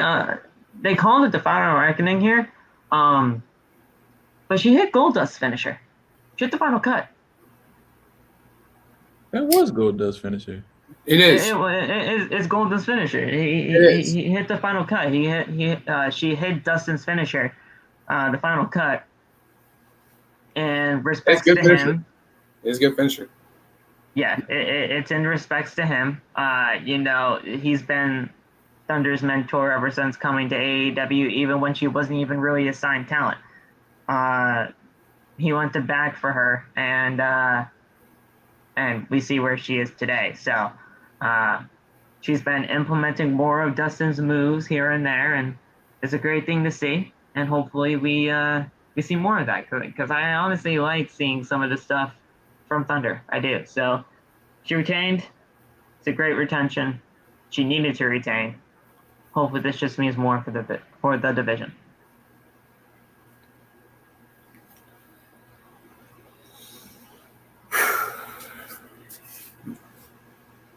And now we have the potential match of the night. This was fantastic, and Matt, I want you to get back in here, my man, because I think this is what we're trying to agree on here. The IWGP US Championship, Will Ospreay and Orange fucking Cassidy, to the fuckers that said that this match was going to shit the bed. I'm telling you right now, and most certainly did not.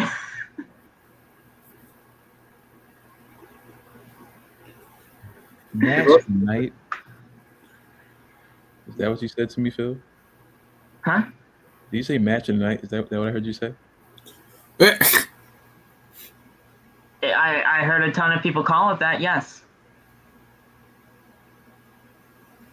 Wait, so let me get this right. Uh-oh. We talking about the Orange Cassidy and Will Ospreay match, right? Yeah. Mm-hmm. They were people putting that match and saying that was match of the night. People say. I've heard some people say that was match of the night candidate. Yes. I agree. That match was freaking great, dog. Oh my fucking God! Holy shit! Motherfucker! Holy shit! I liked it. Why was he so like hold on to it? He's like, wait a minute. You had me going there for a second, man. Yeah, I mean, you've been very critical on Orange Cassidy ever since you really laid your eyes on him in AEW.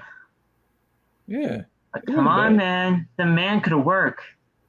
I don't think it's match of the night, but it definitely surpassed my expectations. So it was definitely a great match. I can't even take it. That was one of those matches I was just like in for. That I didn't expect it to be as entertaining as it was. You know. I mean, I'll give you that, yes. But oh God. But yeah, I've heard some people call it match of the night, and I'm not even lying when I say that. Like, people have said that. Orange Cassidy was fantastic here in this match. Will Ospreay is one of the best in the goddamn world. We saw an Os cutter in this match. We saw the final blade and what was a phenomenal kick out. Will Ospreay. Oh my God, how good is this man? He really is. And you know what? When I was looking up Will Ospreay, because I was over at a friend's house, the guy's only 29 years old. Yep. And he's this good. Mm-hmm.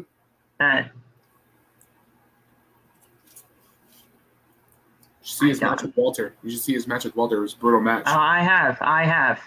Trust me. I thought Walter murdered him. This match is fantastic. And, we had some great in-ring action between Orange and Will Ospreay here. Ospreay hit his Spanish fly, then hits Cheeky Nandos. Then Ospreay with elbows. Orange then throws himself into the ring post. Orange then plays possum, and Ospreay goes for a moonsault, but hits a shooting star press. Orange then gets the knees up for a 2 count. Orange then hits a beach break cover for a very, very close 2 count. Then Orange takes off his elbow pad. Ospreay then hits an Os cutter, and then a second Os cutter for a 2 count. Orange then dodges the hidden blade, which is his running elbow strike, and Orange then hits a Hurricane Rana for a very, very close 2 count. Ospreay then hits a lariat, a running knee, cover for a 2 count, and then Ospreay hit the Stormbreaker for the win. And still, your IWGP United States Champion, Will Ospreay. Aussie Open then tears. They just go to town on Orange Cassidy. They continue to attack him until Roppongi Vice runs down for the save.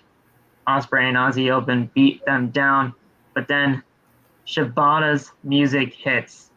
Shibata is a legend when it comes to New Japan Pro Wrestling, and Shibata, he fights off Aussie Open onto the ramp. Shibata then faces down Ospreay, and we just go for it. He has a pump kick. He has some elbows in the corner, a pump kick to Aussie Open, a running drop kick in the corner, and Shibata then hits a rear naked choke.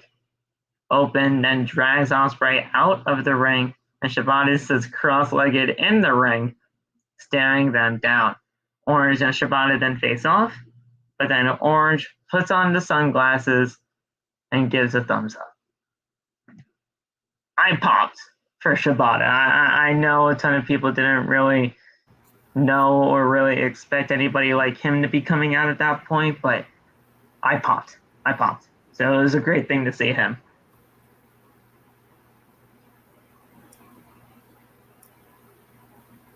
Not bad at all.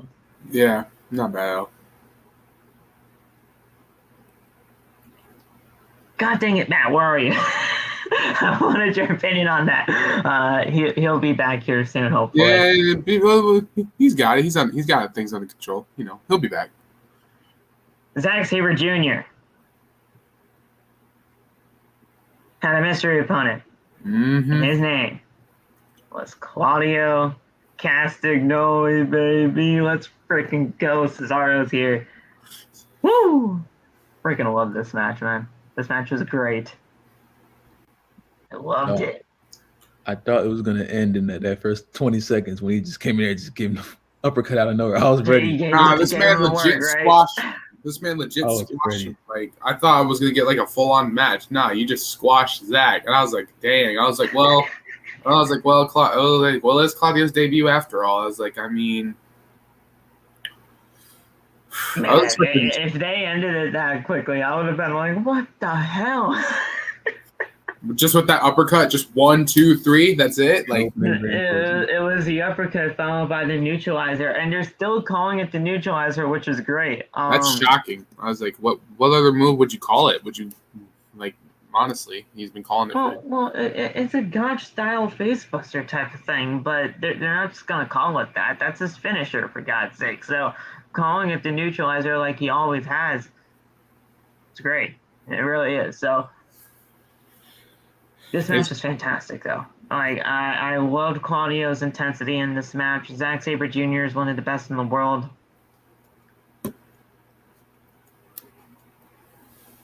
Claudio came in the clutch because this was supposed to be Bryan's spot. This was supposed to be Bryan Danielson, but obviously with his injury, Tony Khan had to throw an audible. And with Cesaro being a very, very close friend with Bryan, you're able to get it done, and Claudio Castagnoli is all elite. This was great. Everything about this was great, and I could not be more proud of Claudio being here in AEW. I know a ton of people are just going to say, hey, it's another WWE guy. But with Claudio being here in AEW, if you're not happy with just seeing the genuine smile on this man's face, the happiness on his face says it all. He knows his worth. This is a great spot for him, and I cannot be more proud about what he could be in AEW. I'm so proud of it.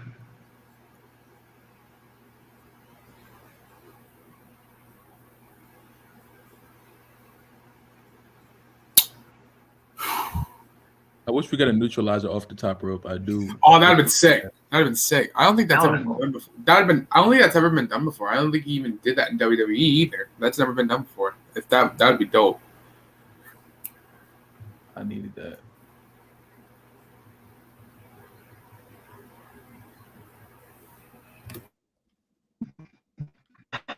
So we had uppercuts back and forth at this time during the match, and Sabre falls out onto the apron. Castagnoli then hit another uppercut, and Sabre then counters another cut into a high kick. Then Sabre gets a choke, and Castagnoli gets to the ropes. Sabre then with a kick to the chest.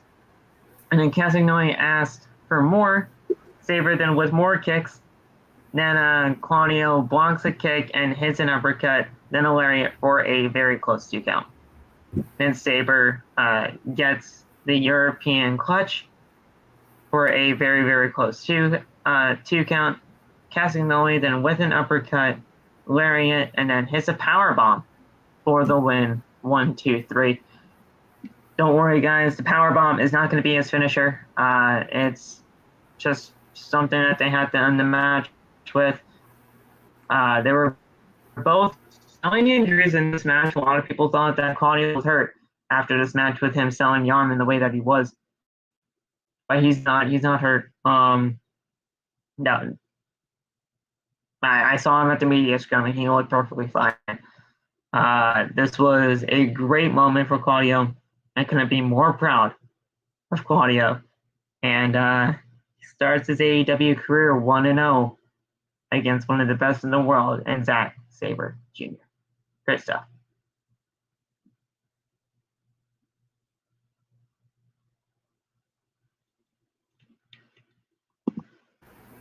I got nothing else. Nah, me neither.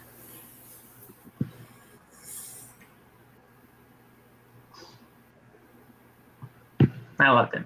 I really did. So this was a great thing, and I loved Claudio Castagnoli being here in AEW. We had a video package for the IWGP World Heavyweight Championship. Adam Cole entered first. Hangman Adam Page was out next. Then the coin drops for Kazuchika Okada, and then Jay White out last. God dang it, Matt, come on. We're talking about your man here. We're talking about Kazuchika Okada. Man, where are you? All right, I'm going to say this. This is, like I said it on the prediction. This was the only match I actually was the only one I was invested in. I mean, the whole card was great, but this is the only match that I actually was invested in and how this was going to go down. This match was fantastic. The ending was left to be desired, though. Yeah, I saw the ending. I looked back at what happened. I was like, eek. That didn't look good. He landed wrong. That did not look good. Panda, Panda's tweeting at Ethan Page right now. I got a notification for a Panda tweet. I'm like, what the hell is this? Apparently, we're getting Orange Cassidy versus Ethan Page tomorrow, so that's cool. But yeah, this was a great match for what it was. The introductions alone had me fucking excited for this shit. We obviously had Justin Roberts doing his thing, and he's one of the best ring announcers of all freaking time. But then we had I'm forgetting his name. I knew it heading into this, but the New Japan announcer for the ring announcements. Having Justin and then him being next to each other, and they did their ring announcements side by side. That was such a cool aspect to this match that I didn't think that we were going to be getting. That was awesome.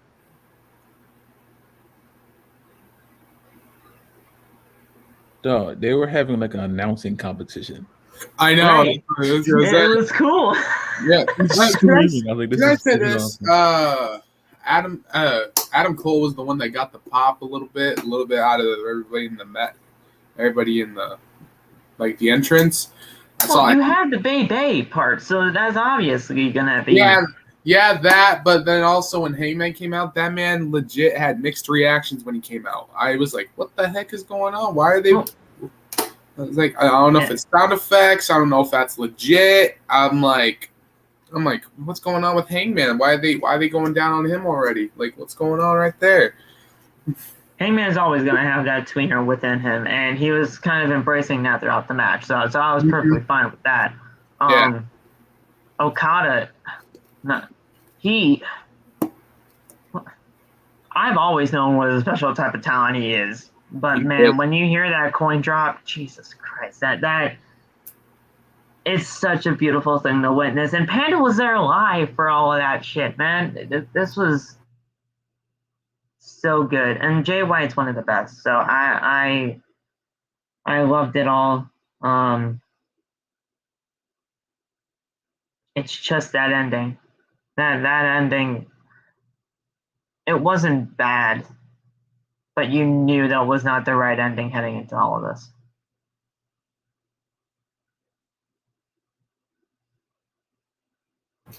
I mean, yeah, it wasn't really.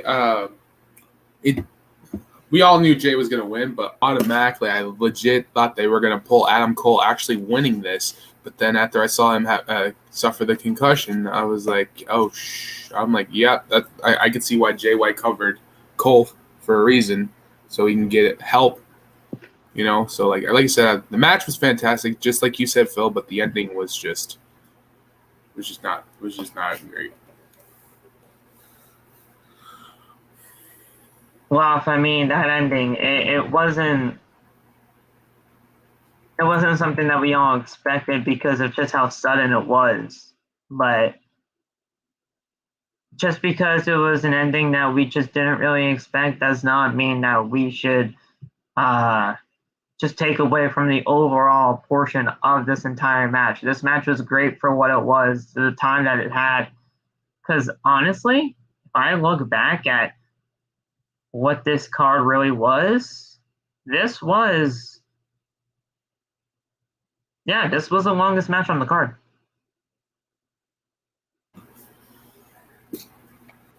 Yeah, that ending was pretty awkward. I didn't know he got hurt until you told me. I thought they just ended it, so I'm happy you told me. And then, like, right after you told me, like, I got 11 comments. Oh, he got hurt, so I hope he's all right because the injury bug has been absolutely terrible. Hey, man, I hope he's good. I'm really gonna be mad if they say Cole is out of action not after that concussion. I hope not, because to be honest with you, I think Adam Cole is still doing good in the AEW. He was already wrestling with a labrum injury heading into all of this, and now all of a sudden with a concussion heading into this as well. Now, like, man needs to slow down. Yep. Slow down, take care of your injuries, and then come back better than ever. And I just found out Kyle's out too. Yeah, Kyle's out too. This injured list is like growing.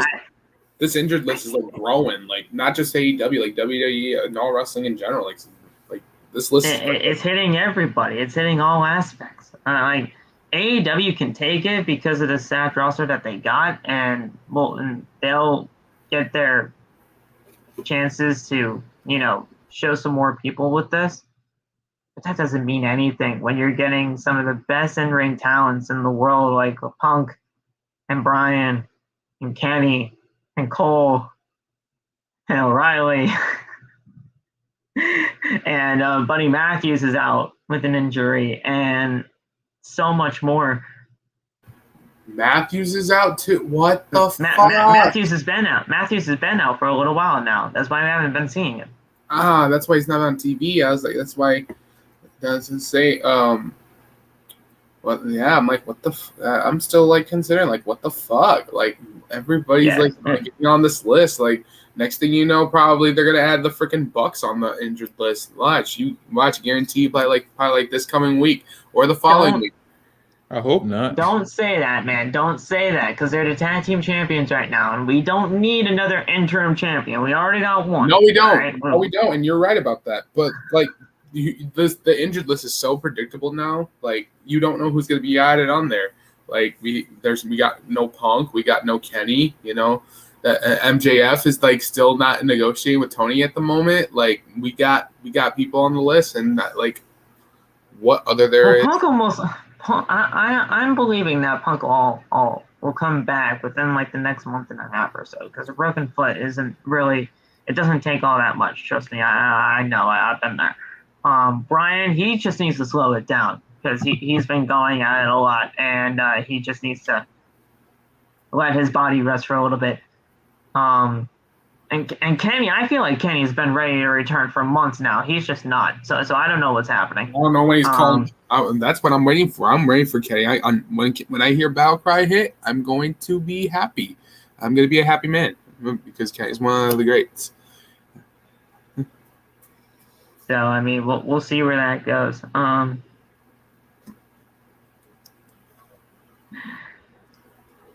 But this match is great.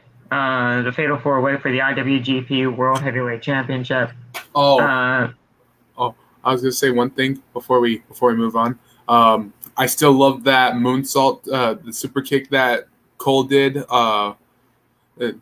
The encounter, you know how he always does the super kick. The NXT counter, like the one that he did to Johnny. The Ricochet. I mean, he does a springboard moonsault into the super kick. Yeah, I love it when he hits that too. I love it. It's so clean. It's so clean every time he hits it. Like automatically. I'm like, oh, forgive me when I say, I'm like, Shawn Michaels is in the typing is in typing right now. He's watching. Oh yeah, he marks out every single time that happens. And the fact that I actually got to see it live at some points too, when I got to see an NXT Takeover, fantastic. It's so cool seeing Adam Cole live. It's fantastic. Like I said, I've never been to an AEW yet. Hopefully, if they come around my spot, if Adam Cole's around there, best believe I'm hopping off my seat and having the best time of my life. And I'm going to chant Adam Cole, baby, as loud as I can. AEW hasn't come to Ohio yet? No, AEW has not. They come to Cleveland, but they haven't. They come to Cleveland and Cincinnati. They never came around my area. Go to one. Jesus. Well, go to Cleveland. Listen. Cincinnati's like 3 hours away from me. Like, that's okay. I take the drive. And Cleveland's like, I have construction sites around Cleveland. That's why I don't want to go near. I don't want to be. Okay, well, that's understandable. But I take the 3-hour drive. Shit.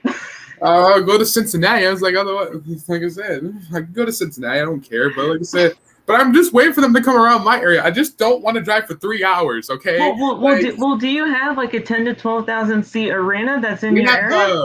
We have the what's it called? We have the what's the center we have? Hang on. I'm sorry. No, you're good. I kind of want to figure this out too, because I mean, they should definitely get near that. We have the Huntington Center. That's what it's called. We have the Huntington Center in Toledo, Ohio, and they have never popped in. AEW has never popped in there. Like, and it's a good spot to put AEW at too, because we have a good arena. Like I said, WWE comes around that arena every once a year. I think they're supposed to. I think they're supposed to come soon again. I don't know when. I think it's a house show, or I don't know. Okay, I mean, this doesn't seem like that bad of an arena of a capacity. Yeah, the arena's not that bad. I've been in it. I went to SmackDown twice, so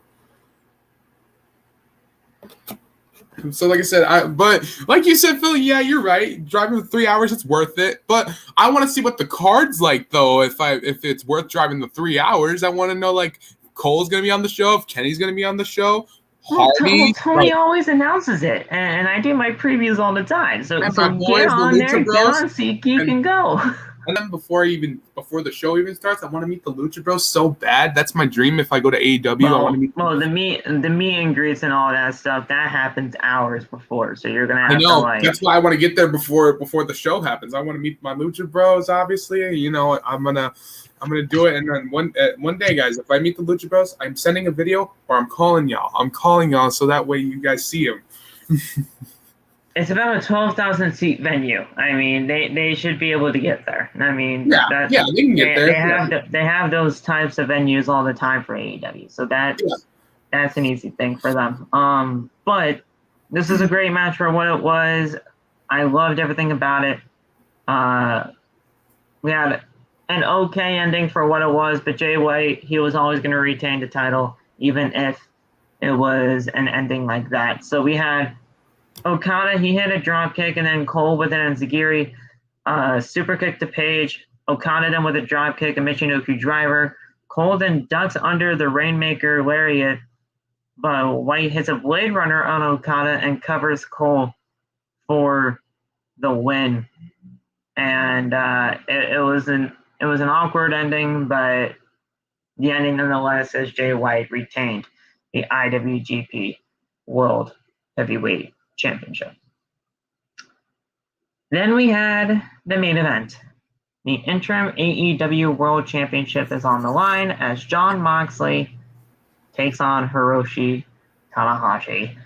A match that was 2 years in the making, and it was fucking worth it. It was worth it. 2 years was worth it. All right, I'm not gonna lie. This is gonna make everybody upset. I kind of fell asleep in the middle of the match, but I kind of woke up after. When Moxley was having him in the headlock or whatever. So like, it's my fault. It's my fault. My sleeping schedule's been off. Okay, so. The 2-year wait was definitely worth it. Jon Moxley, Hiroshi Tanahashi, they've been wanting this for so long, and I loved it all. Tanahashi's just great at what he does. Moxley, he is AEW. Like, he is. When you think AEW, the first person, like one of the first people that I think of is Jon Moxley, with just the way that they have been using him in these high-profile spots year in and year out when it comes to the first 3 years of this company. He's one of the best.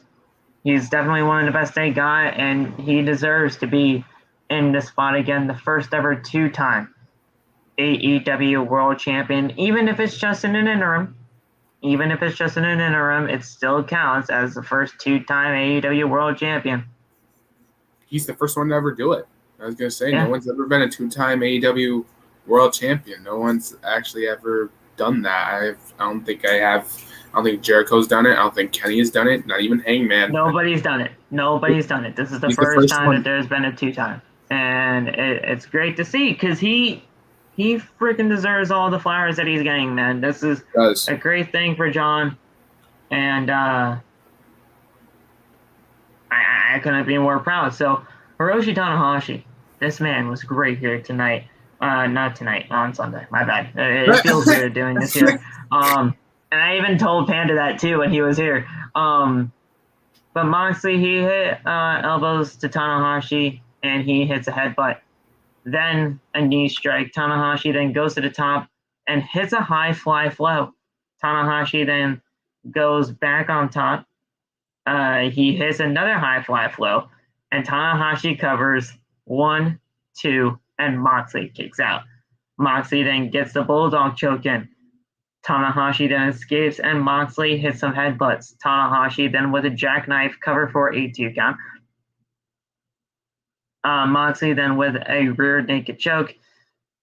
Tanahashi then gets a roll up for a 2 count. Moxley then with a lariat. Tanahashi then with some strikes. Moxley with the King Kong lariat cover for a 1 count. I marked the fuck out of that. Moxley then hit a hammer and anvil elbows. Moxley then locks in a choke. Moxley then hits the Death Rider for the 1, 2, 3. And new AEW Interim World Champion, Jon Moxley. This was great. I loved it all. Moxley, Tanahashi, it was definitely worth the 2.5-year wait. Fantastic match, top to bottom. I think this is my favorite match of the night, just for like the anticipation of it.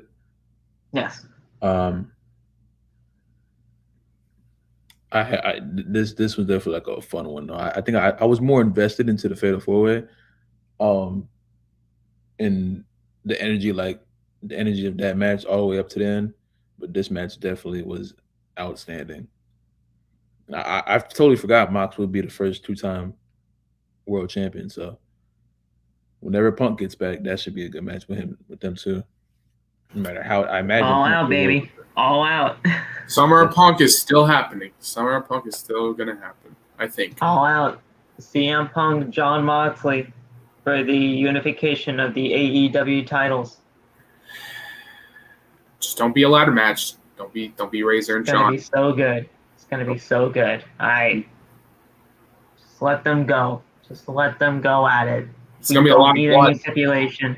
There's gonna be a lot of blood. I know that for sure. Considering how Moxley is in the ring. A lot of blood happened in this match too, and I don't even know where the fuck he got busted open, bro. I wanted to ask Panda this himself because he was there, and I wanted to know if he saw anything, because from the people that I actually got to talk to that were there in attendance, they had no idea. So people were asking if we knew from TV what happened.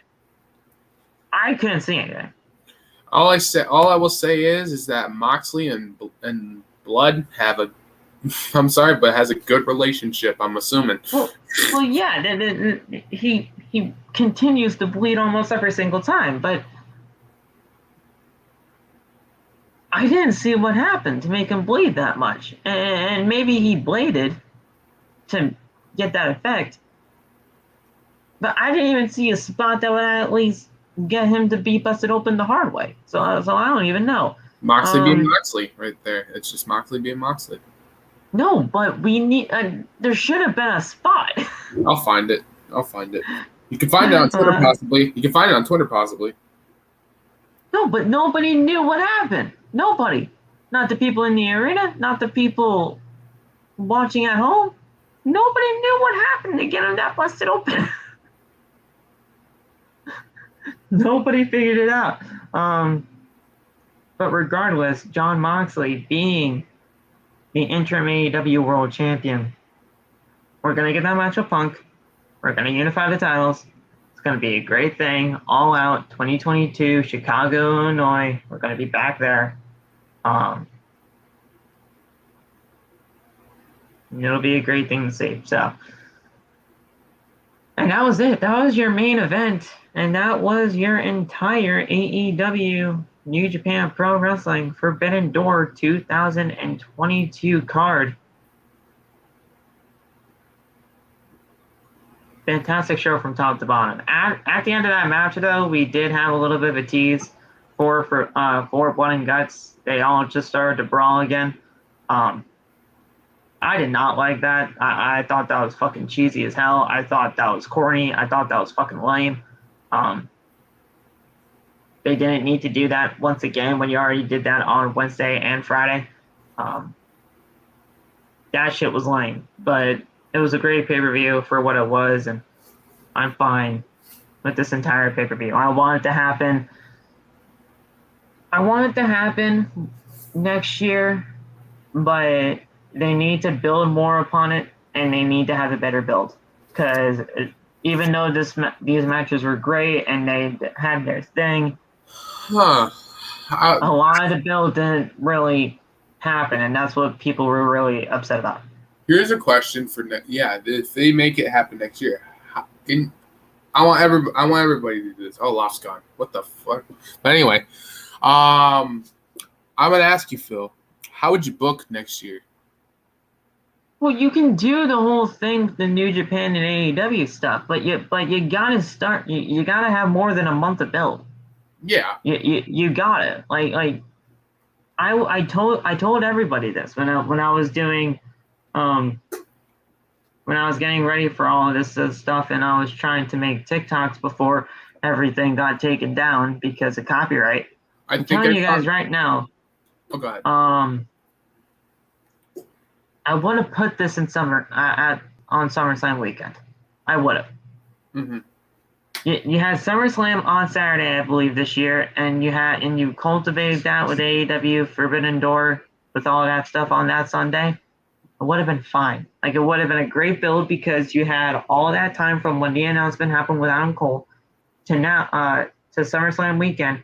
That is a good 2.5 month build, and you can continue to build their storylines. You can continue to build the animosity between AEW and New Japan and actually get some kind of feuding between all the people that were going to be involved.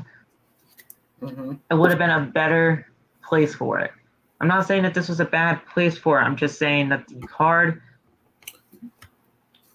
card's build-up was something that people had a problem with, and how I would build it it's up. a fair criticism. A good card I would use. A good card.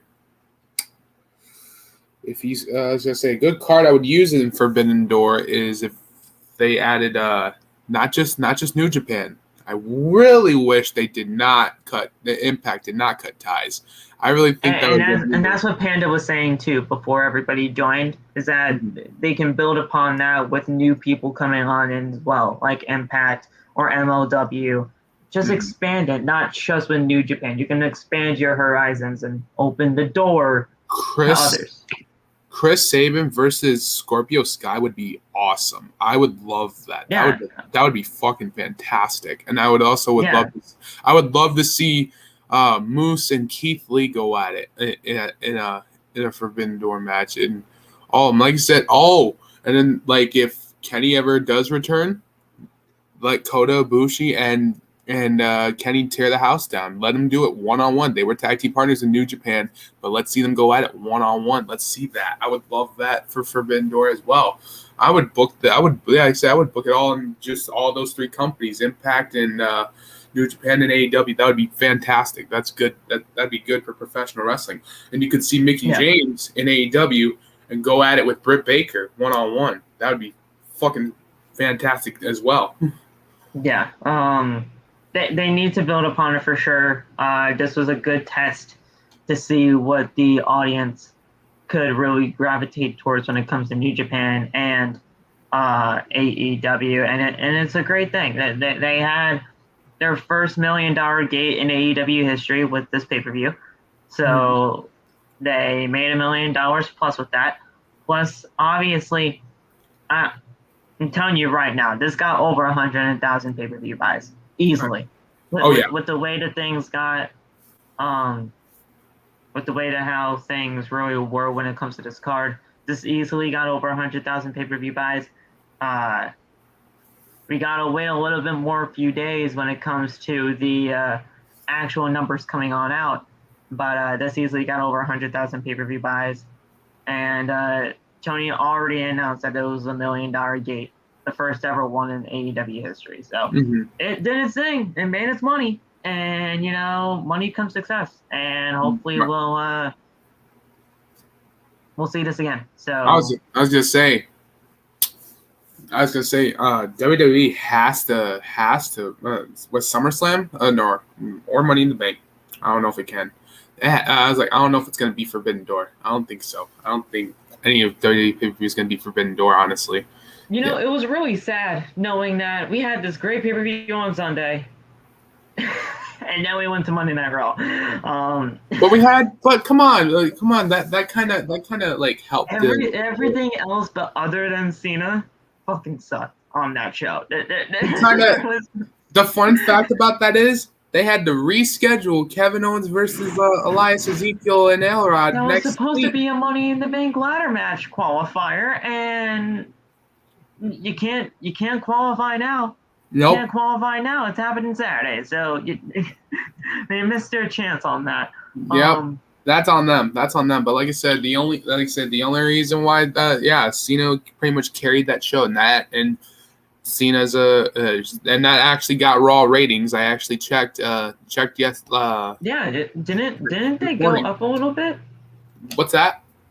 Didn't they go up a little bit? Yeah, they did actually. I checked this morning of the ratings, and they went up. Yeah, Cena, and then like I said, Cena kind of helped Raw. Well, that was a given. Raw sees a slight viewership. Oh no, it went down. Shit. What? Even Cena there though? I saw it go up. According to WrestleNomics, the June 27th episode of Monday Night Raw brought an overnight viewer of 1.95, 1 million viewers with a 0.54 rating to the 18 to 49 demographic. Wow. Last week's was a 1.986. So it only lost about like 30,000 viewers, but they did go down. Like I said, I saw them go up a little bit because Cena was on the show, and I was like, the 18 to 49 demographic that stayed the same at 0.54, but yeah, the actual viewerships for like how many people watched the show, it did go down about 30K. Nah. Oh well. So I mean, that happens. It is what it is. Raw will be back down in the 0.7 anyway, in the 0.17s anyway within the next few months because they just don't know what the fuck they're doing. But yeah, that was it. Thank you guys so much for joining us right here on Outside the Brand. I hope you guys enjoyed the portion with Panda. I wish he was here for his match with Kazuchika Okada because that was a fantastic match and I wanted his stuff on there. But he's a great person to talk to. We're definitely going to have him on again whenever he can. And yeah, this was an awesome experience talking with him. And we will talk to you guys tomorrow for the AEW Dynamite post-show review where we will be seeing blood and guts. And Panda's going to be there too. So Panda's going to be there. Everywhere. It's Pandamania is running wild. I really should have said that to him because he's been doing things all week. I'm going to say that to him if he's still watching. Pandamania is running wild, and I'll legitimately text him that right now. I'll legitimately text him do it right now. Right I was like, text it that right now. I was going to say. But yeah, we had the Monday Night Raw post show. We had this tonight. We're gonna do the AEW Dynamite post show tomorrow. We got the 3-person interview on Thursday. Have fun with that. Have fun with that. Friday night AEW Rampage with SmackDown on Friday. Saturday is the Money in the Bank preview and predictions. And then Sunday, if we're all still alive by then, because of this crazy ass week. Still alive. It'll be. We're losing so much sleep, bro. It's not even funny. With all the wrestling. And then Sunday, if we're all still good at that point, would be the review. So there's not going to be any shortage of OTV content, as you guys know. But yeah, also Sunday, because Panda reminded me this too. That's the influencer battle royal that's been happening all over TikTok. So I mean, he's traveling on Thursday to get there to Orlando, Florida on Sunday, and he's going to be a part of that battle royal with Heel Kevin and all those others guys. Everyone. It's yeah. So this is going to be great. We'll see that, and we'll see who comes out on top there, because whoever wins that battle royal, oh man, I can already tell the TikToks are going to be flying wild. The wrestling community is going to be running wild. What do you mean? Let's say the wrestling community is going to be a little bit going nuts about it. They've been running. They already are. I mean, they already are, Crazy. but like they're going to go even like 10 times more nuts. Like I said, when that battle royal does happen, everybody is going to just. They're going to say fuck Raw, fuck. They're going to say fuck WWE, fuck AEW. This is what we're doing right now. This is what they're doing. Yeah, no, this is what we fucking care about now. But yeah, guys, that's it. Thank you guys so much. We'll join you tomorrow for the AEW Dynamite post-show review. Like, comment, and subscribe for more. We will talk to you guys very soon. Go get the merch. Bonfire.com, the exclusive home of Outside the Brand. And it's merchandise. We the ones.